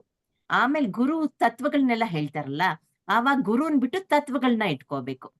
ಮತ್ತೆ ಆ ತತ್ವಗಳನ್ನ ಏನೇನ್ ಬಂದಿದೆ ಅದನ್ ಬಗ್ಗೆ ಮಾತ್ರ ಇಟ್ಕೊಂಡು ಮುಂದೆ ಹೋಗ್ಬೇಕು. ಹೀಗೆ ಆಮೇಲೆ ಶ್ರವಣ ಮನನ ನಿಧಿಧ್ಯಾಸ ಮಾಡ್ಬೇಕು. ಶ್ರವಣ ಮನನ ನಿಧಿಧ್ಯಾಸ ಮಾಡ್ಬೇಕು. ಶ್ರವಣ ಮಾತ್ರೇನ ಮುಕ್ತಿ. ನಿಧಿಧ್ಯಾಸ ಮಾಡೋದು ನಮ್ದು ವಾಸನೆ ಎಲ್ಲ ಹೋಗಕ್ಕೋಸ್ಕರ ನಿಧಿಧ್ಯಾಸ ಮಾಡ್ತೀವಿ. ಇದೇ ಮಾಡ್ತಾ ಮಾಡ್ತಾ ಮಾಡ್ತಾ ನಮ್ ಸಬ್ ಕಾನ್ಶಿಯಸ್ ಮೈಂಡ್ ಅಲ್ಲೂ ಅದು ನಾನೇ ಪರಬ್ರಹ್ಮ ಅಂತ ಇಳಿದು ಆವಾಗ ಅದು ಕಾನ್ಶಿಯಸ್ ಮೈಂಡ್ ಸಬ್ ಎರಡು ಒಂದಾಗೋಗುತ್ತೆ. ಅದೆರಡು ಬೇರೆ ಆಗೋದೇ ಇಲ್ಲ, ಎರಡು ಒಂದಾಗೋಗುತ್ತೆ. ಅವಾಗಿಂದ ನಮ್ಗೆ ಮುಕ್ತಿ ಸಿಕ್ಬಿಡತ್ತೆ. ಮುಕ್ತಿನೇ ನಾನೇ ಪರಬ್ರಹ್ಮ ಅನ್ನೋದು ಫುಲ್ ಆಗಿ ನಮ್ಗೆ ಯಾವಾಗ ಸಹಜ ಸಮಾಧಿಯಲ್ಲಿ ಬಂದ್ಬಿಡ್ತೀವಿ, ಅವಾಗ ನಾನೇ ಪರಬ್ರಹ್ಮ ಅನ್ನೋದು ಖಚಿತವಾಗಿ ನಿಂತು ಬಿಡತ್ತೆ. ಇದು ಮುಕ್ತಿಗೆ ಅವಾಗ ಗುರು ರೂಪವನ್ನು ಬಿಡ್ಬೇಕು, ಹಾ ಆತ್ಮನೇ ಗುರು ಅಂತ ಅದನ್ನು ತಿಳ್ಕೋಬೇಕು. ಸರಿ. ದ್ವೈತವನ್ನೆಲ್ಲ ಬಿಟ್ಟು ಅದ್ವೈತ ಸ್ಥಿತಿಯಲ್ಲಿ ನಿಲ್ಲುವಂಥದ್ದು. ಮ್ಯಾಮ್ ನಂಗೊಂದು ಡೌಟ್ ಇದೆ, ಕೇಳಲಾ? ಕೇಳಿಪ್ಪ. ಮ್ಯಾಮ್ ಇದು ನಿಧಿಧ್ಯಾಸದಿಂದ ಆಗಲ್ಲ ಅಂತಲ್ಲ, ಅದ್ ಅರ್ಥ ಆಯ್ತು. ಬಟ್ ದೆನ್ ಶ್ರವಣ ಮನನದಿಂದ ದೃಕ್ದೃಶ್ಯದಲ್ಲೂ ಗುರುಜಿ ಹೇಳಿದ್ರು, ಈಗ ರಿಯಲೈಸೇಷನ್ ಅಂದ್ರೆ ಕಾರ್ ಕಲ್ತಂಗೆ ಫಸ್ಟ್ ಕಾನ್ಶಿಯಸ್ ಮೈಂಡ್ ಇಂದ ಕಲಿತೀವಿ, ಬಟ್ ಮೈಂಡ್ ಅಲ್ಲಿ ಹೋಗಿ ಎಸ್ಟಾಬ್ಲಿಷ್ ಆದಾಗ ಅವಾಗ ಆಟೋಮ್ಯಾಟಿಕ್ ಆಗಿ ಕಾರ್ ಓಡಿಸ್ತೀವಿ ಅಂತ. ಮೈಂಡ್ ಅಲ್ಲಿ ಅದು ಸ್ಥಿರವಾಗಿ ಇರೋದು ಅದೇ ಅಲ್ವಾ ಹಂಗಾದ್ರೆ? ಅಲ್ಲ, ಅದೇ ಅಂದ್ರೆ ಅದೇ ಇಂಪಾರ್ಟೆಂಟ್ ಅಲ್ವಾ ಮ್ಯಾಮ್? ಅಲ್ಲ, ಅದು ಇಂಪಾರ್ಟೆಂಟೇ.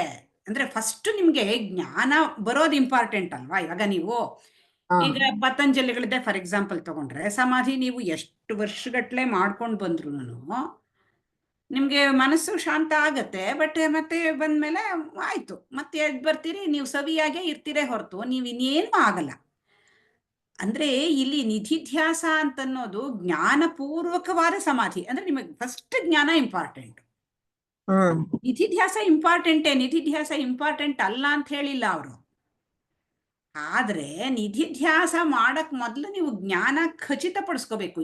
ಏನು ನಾನು ಅಂತ ತಿಳ್ಕೊಂಡು ಅದನ್ನ ನೀವು ಒಳಗ್ ಕಳಿಸ್ಬೇಕಲ್ಲ. ನೀವು ಡ್ರೈವಿಂಗ್ ಕ್ಲಾಸ್ ಹೋಗಿ ಫಸ್ಟ್ ಡ್ರೈವಿಂಗ್ ಕಲ್ತ್ಕೋಬೇಕಲ್ಲ. ಕಲ್ತ್ಕೊಂಡ ಮೇಲೆ ನೀವು ಡ್ರೈವ್ ಮಾಡ್ತಾ ಮಾಡ್ತಾ ಆಮೇಲೆ ಅದು ಆಟೋಮೆಟಿಕ್ ಆಗಿ ಒಳಕ್ ಹೋಗುತ್ತೆ. ಆವಾಗ ಡ್ರೈವಿಂಗ್ ಈಸಿ ಆಗುತ್ತೆ. ಡ್ರೈವಿಂಗ್ ಕಲಿಯದೇನೆ ನೀವ್ ಏನನ್ ಮಾಡ್ತೀರಿ? ಹೌದು, ಬಟ್ ನಾವು ಆ ಲೈಸೆನ್ಸ್ ಸಿಗೋದು ಅದ್ ಸಬ್ ಕಾನ್ಶಿಯಸ್ ಮೈಂಡ್ ಹೋದಾಗ ಅಲ್ವಾ ಮ್ಯಾಮ್? ಸೊ ಡ್ರೈವರ್ ಆಗೋದು ಮತ್ತೆ ನಾವು ಸೆಲ್ಫ್ ರಿಯಲೈಸ್ಡ್ ಆಗೋದು ಅದು ಸಬ್ ಕಾನ್ಶಿಯಸ್ ಮೈಂಡ್ ಅಲ್ಲಿ ಫುಲ್ ಕರೆಕ್ಟ್. ಬ್ರಹ್ಮನಿಷ್ಠ ಅಂತ ಏನ್ ಹೇಳ್ತೀವಿ ಇವಾಗ ನೋಡಿ, ನಾವು ಫಸ್ಟ್ ಕೇಳಿದ ತಕ್ಷಣ ನಾವು ಬ್ರಹ್ಮನಿಷ್ಠರ ಆಗ್ಬಿಡಲ್ಲ. ಯಾಕೆಂದ್ರೆ ಆ ಜ್ಞಾನದಲ್ಲಿ ನಿಂತಿಲ್ಲ, ನಾವು ನೆಲೆ ನಿಂತಿಲ್ಲ, ಕೇಳ್ಕೊಂಡಿದೀವಿ ಅಷ್ಟೇ. ಜಸ್ಟ್ ಒಂದು ಥಿಯರಿಟಿಕಲ್ ಆಗಿ ಕೇಳ್ಕೊಂಡಿರ್ತೀವಿ. ಆದ್ರೆ ಅದನ್ನ ನಾವು ಸಬ್ ಕಾನ್ಶಿಯಸ್ ಮೈಂಡಿಗೆ ಕಳಿಸಿದ ಮೇಲೇನೆ ಅದು ಸ್ಥಿರ ಆಗೋದು. ನಿಧಿಧ್ಯಾಸ ಇಸ್ ವೆರಿ ವೆರಿ ಇಂಪಾರ್ಟೆಂಟ್. ಆದರೆ ಆ ನಿಧಿಧ್ಯಾಸ ಮಾಡಕ್ಕೆ ಮುಂಚೆ ನಮಗೆ ಜ್ಞಾನ ಬಂದಿರಬೇಕು. ಹಂಗಾಗಿ ಜ್ಞಾನದಿಂದಲೇ ಮುಕ್ತಿ ಅಂತ ಹೇಳೋದು ಆ ಕಾರಣಕ್ಕೋಸ್ಕರ ಅಷ್ಟೇ, ಬೇರೆ ಏನಿಲ್ಲ. Okay ma'am. ಜ್ಞಾನವೇ ಪಡ್ಕೊಳ್ಳದೆ ನಾವು ಯಾವುದ್ರ ನಿಧಿಧ್ಯಾಸ ಮಾಡ್ತೀವಿ? ಅದಕ್ಕೇನು ಬೆಲೆಯೇ ಇಲ್ವಲ್ಲ ಆ ನಿಧಿಧ್ಯಾಸಕ್ಕೆ. ರೂಪಾನ್ವಿತ್ ಸವಿಕಲ್ಪ ಸಮಾಧಿ, ಶಬ್ದಾನ್ವಿತ್ ಸವಿಕಲ್ಪ ಸಮಾಧಿಯಲ್ಲಿ ಆ ಕ್ಲಾರಿಟಿ ತಗೊಂಡು ನಾನು ಸಾಕ್ಷಿ, ನಾನು ಅಸಂಗ, ನಾನು ಶಾಂತ ಅಂತ ಕ್ಲಾರಿಟಿ ತಗೊಂಡು ನಿಧಿಧ್ಯಾಸಕ್ಕೆ ಕೂತ್ಕೋತೀನಿ. ಆವಾಗ ಮಾತ್ರವೇ ನಾನು ಆ ಜ್ಞಾನವನ್ನು ಒಳಗೆ ಕಳಿಸೋದಕ್ಕೆ ಸಾಧ್ಯ. ಆಗ ಮಾತ್ರವೇ ಆ ವಾಸನೆಗಳನ್ನ ಕ್ಲೆನ್ಸ್ ಮಾಡೋದಕ್ಕೆ ಸಾಧ್ಯ ನನಗೆ. ಹಂಗಾಗಿ ಆ ದೃಷ್ಟಿಯಿಂದ ಹೇಳ್ತಾ ಇದೆಯೇ ಹೊರತು ನಿಧಿಧ್ಯಾಸ ಬೇಡ ಅಂತ ಖಂಡಿತ ಇಲ್ಲ, ಬೇಕೇ ಬೇಕು ನಮ್ಗೆ. ಯಾವಾಗ್ಲೂ ನಾವು ಅದನ್ನು ಹೇಳ್ತಾರಲ್ಲ ಗುರೂಜಿ, ಗುರುಜಿ ನೀವು ಹೇಳಿದ್ದೆಲ್ಲ ಅರ್ಥ ಆಗೋಗಿದೆ, ಇವಾಗ ಎಕ್ಸಾಮ್ ಇಟ್ಬಿಟ್ರೆ ನಾನು ಬರ್ದ್ಬಿಡ್ತೀನಿ, ಎಕ್ಸಾಮ್ 100ಕ್ಕೆ 100 ಬಂದ್ಬಿಡುತ್ತೆ ನನಗೆ, ಆದರೆ ನಾನು ಪರಬ್ರಹ್ಮ ಅಂತ ಅನ್ನಿಸ್ತಾ ಇಲ್ಲ ಅಂತ ಹೇಳೋದೇನು? ನಮಗೆ ಜಾಗೃತ ಮನಸ್ಸಿನಲ್ಲಿ ಜ್ಞಾನ ಬಂದಿದೆ, ಒಳಕ್ಕೆ ಇಳಿದಿಲ್ಲ ಅದು. ಹಾಗಾಗಿ ಅದು ಸಾಲದು, ಪ್ರಯೋಜನ ಇಲ್ಲ. ಅದು ಬೇಕೇ ಬೇಕು ನಿಧಿಧ್ಯಾಸ. ಅವಾಗ ನಿಧಿಧ್ಯಾಸದ ಪ್ರಾಮುಖ್ಯತೆನೇ ಅಲ್ಲಿ. ಬರೀ ಎಕ್ಸಾಮ್ ಬರೆದ್ರೆ ಆಗಲ್ಲ. ನಾನು ಯಾವಾಗಲೂ ನಾನು ಪರಬ್ರಹ್ಮ ಸ್ವರೂಪಿ ಅಂತ ಒಂದು ಕ್ಲಾರಿಟಿಯಲ್ಲಿ ನಾನು ನೆಲೆ ನಿಲ್ಬೇಕಾದ್ರೆ ನಿಧಿಧ್ಯಾಸ is very very very important. Okay ma'am, thanks. Information transformation ಆಗ್ಬೇಕು. ಹೌದು.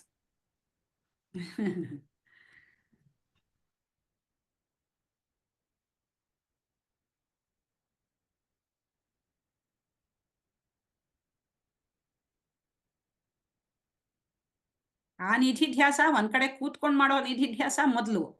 ಆಮೇಲೆ ನಾವು ಓಡಾಡ್ತಾ ಇರುವಾಗ್ಲೇನೆ ನಮ್ಗೆ ಹೆಜ್ಜೆ ಹೆಜ್ಜೆಗೂ ಏನೇನು ಅಡಚಣೆಗಳು ಬಂದಾಗೆಲ್ಲ ಏನೇನು ಕಂಡು ಬರ್ತಾ ಇದೆಯೋ ಅದೆಲ್ಲ ನಾನಲ್ಲ, ನನಗೆ ಇಲ್ಲಿ ಏನೇನು ದುಃಖಗಳು ಬರ್ತಾ ಇದೆಯೋ ನಾನು ನೋಡಕ್ ಸಾಧ್ಯ ಆಗ್ತಾ ಇದೆ, ಅದು ನಾನಲ್ಲ. ಯಾವ್ದನ್ನ ನಾನು ನೋಡ್ತೀನೋ, ಯಾವ್ದನ್ನ ನಾನು ಅನುಭವಿಸ್ತೀನೋ ಅದೆಲ್ಲವೂ ನಾನಲ್ಲ ಅಂತ ರಿಜೆಕ್ಟ್ ಮಾಡೋ ಹಂತಕ್ಕೆ ಬರ್ತೀವಿ ನಾವು. ಅವಾಗ ಕೂತ್ಕೊಳ್ಳೋದು ಬೇಕಾಗಲ್ಲ, ಫಸ್ಟ್ ಕೂತ್ಕೋಬೇಕು, ಆಮೇಲೆ ಕೂತ್ಕೊಳ್ಳೋದು ಬೇಕಾಗಲ್ಲ. ಹಾಗೆ ನೋಡ್ತಾನೆ ಕೇಳ್ತಾನೇನೆ ಬೇರೆದನ್ನ ನೋಡ್ತಾನೆ ಏನೇನು ಕಂಡು ಬರುತ್ತೋ, ಏನೇನು ಅನುಭವಕ್ಕೆ ಬರುತ್ತೋ ಅದು ಯಾವುದು ನಾನಲ್ಲ ಅನ್ನೋ ಒಂದು ಅದು ಕೂಡ ನಿಧಿಧ್ಯಾಸವೇ. ಕೂತ್ಕೊಂಡು ಮಾಡೋದಷ್ಟೇ ಅಲ್ಲ, ಇದು ನಿಧಿಧ್ಯಾಸವೇ. ಅದು ಬೇಕೇ ಬೇಕು.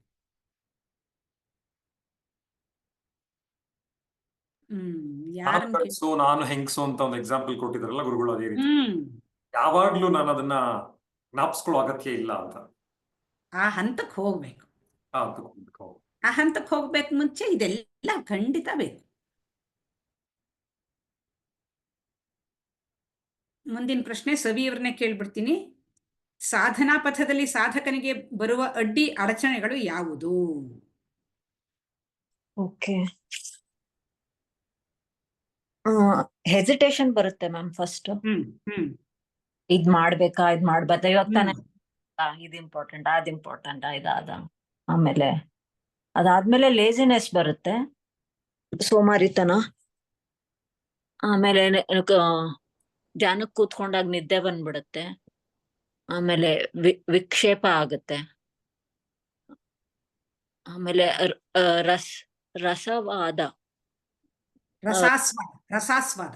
ರಸಾಸ್ವಾದ ಅದೇ ಮೆಡಿಟೇಷನ್ ಪೀಸ್ಫುಲ್ ಆಗಿದ್ದಾಗ ಅದು ಚೆನ್ನಾಗ್ ಅನ್ಸುತ್ತೆ, ಜಾಯಸ್ ಆಗಿ. ಬಟ್ ಅದೂನು ಆರ್ಟಿಫಿಷಿಯಲ್ ಹ್ಯಾಪಿನೆಸ್ ಅದು. ಆಮೇಲೆ ಟೆಂಪರರಿ ಹ್ಯಾಪಿನೆಸ್. ಸೊ ಇದಿಷ್ಟು ಅಡಚಣೆಗಳು. ಶೂನ್ಯತಾ, ನಾನೇನು ಅಲ್ಲ, ನಾನ್ ಶೂನ್ಯ ಅಂತ ಅನ್ಕೊಂತಾ ಇದ್ರೆ ನಾನು ಶೂನ್ಯನೇ ಆಗೋಗ್ತೀನಿ. ಸೊ ನಾನು ಆತ್ಮ ಅಂತ ಅನ್ಕೊಂಡದು ಒಳ್ಳೇದು. ಕರೆಕ್ಟ್. ನೀವು ನಿಮ್ ಟೈಮ್ ಆಗಿದ್ರೆ ನೀವು ಕ್ವಿಟ್ ಮಾಡ್ಬೋದು. Okay ma'am, thank you. ಮುಂದಿನ ಪ್ರಶ್ನೆ ಸಾವಿತ್ರಿ ಅವ್ರಿಗೆ. ಬ್ರಹ್ಮಾಕಾರ ವೃತ್ತಿ ಎಂದರೇನು? ಧ್ಯಾನದ ಸಮಯದಲ್ಲಿ ಇದರಿಂದ ಏನು ಉಪಯೋಗ? ಮೇಡಮ್ ಅದ್ ಕೇಳಿಲ್ಲ ಮೇಡಮ್, ಸ್ವಲ್ಪ ಕೇಳ್ಕೊಂಡಿದ್ದೆ ಅಷ್ಟೇ ಮೇಡಮ್. ಆಯ್ತು, ಪರವಾಗಿಲ್ಲ. ಸುಜಿಯಾ ಹೇಳಕ್ಕಾಗತ್ತಾ? ಬ್ರಹ್ಮಾಕಾರ ವೃತ್ತಿ ಎಂದರೇನು?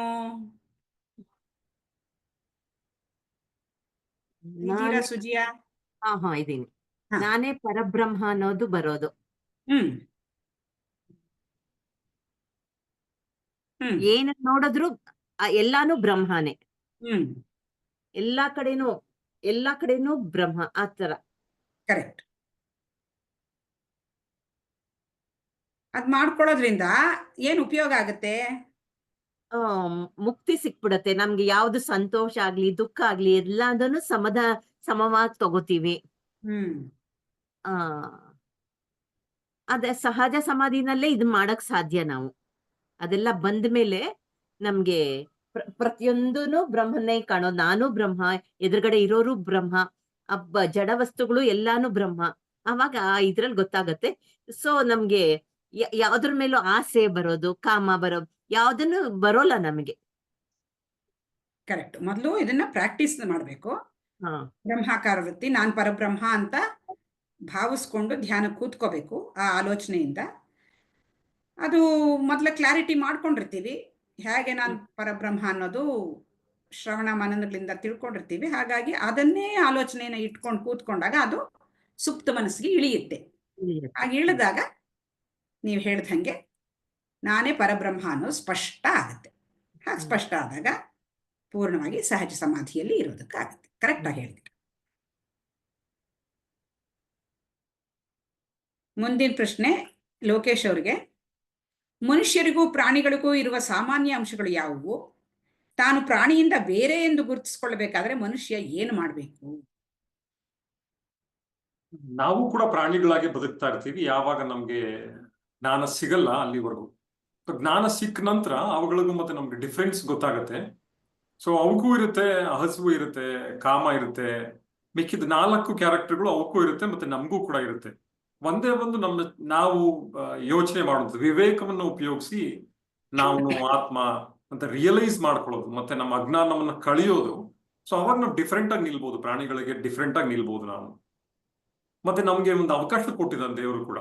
ಅಂದ್ರೆ ನಿಮ್ಗೆ ಪ್ರಾಣಿಗಳಾಗಾದ್ರೂ ಜೀವನ ಮಾಡಿ, ಅಥವಾ ಇಲ್ಲ ಅಂತಂದ್ರೆ ಈ ಮರಣ ಜನನ ಇದರಿಂದ ಮುಕ್ತಿನಾದ್ರೂ ಹೊಂದಿ, ಅಥವಾ ಇಲ್ಲ ಅಂತಂದ್ರೆ ಈ ಮಿತಿಯಲ್ಲಿ ಕಂಟಿನ್ಯೂ ಮಾಡಿ, ಪ್ರತಿಯೊಂದನ್ನು ಕೂಡ ಎಂಜಾಯ್ ಮಾಡಿ ಕಂಟಿನ್ಯೂ ಮಾಡಿ. ಸೊ ಎಲ್ಲ ಅವಕಾಶನೂ ಕೊಟ್ಟಿರೋದ್ರಿಂದ ನಮ್ಗೆ ಆ ಅವಕಾಶನ ಸದುಪಯೋಗ ಪಡಿಸ್ಕೊಳ್ಳೋಕೆ ಇದೊಂದು ತುಂಬಾ ದೊಡ್ಡ ಅವಕಾಶ.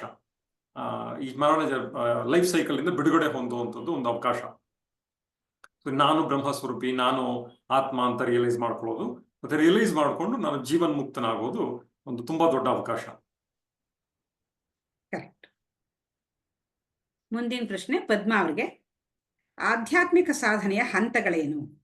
ಅಂದ್ರೆ ತಮೋ ಗುಣದಿಂದ ರಜೋಗುಣ, ಅದರಿಂದ ಸತ್ವಗುಣ, ಅದರಿಂದ ಗುಣ, ಅದರದ್ದು. ತಮಸ್ ಇರುತ್ತೆ, ಅದು ಜಡತ್ವ. ಅದನ್ನ ಮೀರೋದಕ್ಕೋಸ್ಕರ ನಾನೇನಾದ್ರೂ ಕೆಲಸ ಮಾಡ್ಬೇಕು ಅನ್ನೋ ಒಂದು ಪ್ರವೃತ್ತಿಯನ್ನ ಬೆಳೆಸ್ಕೊಳ್ಬೇಕಾಗತ್ತೆ. ಆ ಪ್ರವೃತ್ತಿಯನ್ನ ಬೆಳೆಸ್ಕೊಂಡಾಗ ಚಟುವಟಿಕೆ, ಅವ್ರು ಹೇಳ್ತಾರೆ, ವಿವೇಕಾನಂದರು ಫುಟ್ಬಾಲ್ ಆಡಿ ನಮ್ಮ ಇಂಡಿಯನ್ಸ್ ಸೋಂಬೇರಿಗಳು ಅಂತ ಬಿಟ್ಟು ಹೇಳ್ತಾ ಇದ್ರು ಅಂತ ಹೇಳ್ತಾರೆ. ಹಾಗೆ ಚಟುವಟಿಕೆಯಿಂದ ಕೂಡಿದಾಗ ತನ್ನಗೂ ಸ್ವಲ್ಪ ಪ್ರಯೋಜನವಾಗತ್ತೆ ಜೀವನ ನಡೆಸೋದಕ್ಕೆ. ಹಾಗೆ ಅವನು ಮುಂದುವರಿತಾ ಸಾಕಷ್ಟು ಎಲ್ಲ ಗಳಿಸಿರ್ತಾನೆ. ಅವಾಗ ರಜೋಗುಣದಲ್ಲಿ ಸಾಕಷ್ಟು ಗಳಿಕೆ ಆಗಿರುತ್ತೆ. ಅವಾಗ ಮುಂದುವರೆದು ಅವನು ಭಗವಂತ ಅಂದ್ರೆ ಏನು, ನಾನು ಯಾರು ಅನ್ನೋದನ್ನ ತಿಳ್ಕೊಳ್ಳೋಣ ಅನ್ನುವ ಕಡೆಗೆ ಸಾಕ್ತಾನೆ.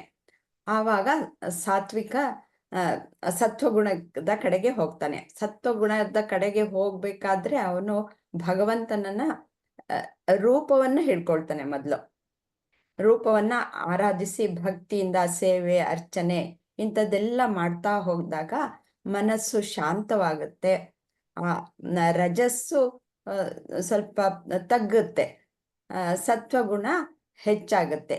ಆವಾಗ ನಾನು ಯಾರು ಅನ್ನೋದನ್ನ ತಿಳ್ಕೊಳ್ಳೋಣ ಅಂತ ಅಂದಾಗ ಭಗವಂತನೇ ಅವನ ಒಂದು ಸತ್ವಗುಣಕ್ಕೆ ಮೆಚ್ಚಿ ಆ ಗುಣದಲ್ಲಿ ಗುರುವಾಗಿ ಬರ್ತಾನೆ. ಆ ಗುರುವಿನ ಉಪದೇಶದಿಂದ, ಶಾಸ್ತ್ರಗಳಿಂದ ಅವನು ನಾನು ಯಾರು ಅನ್ನುವ ಒಂದು ಆತ್ಮಜ್ಞಾನವನ್ನು ಪಡ್ಕೊಳ್ತಾನೆ.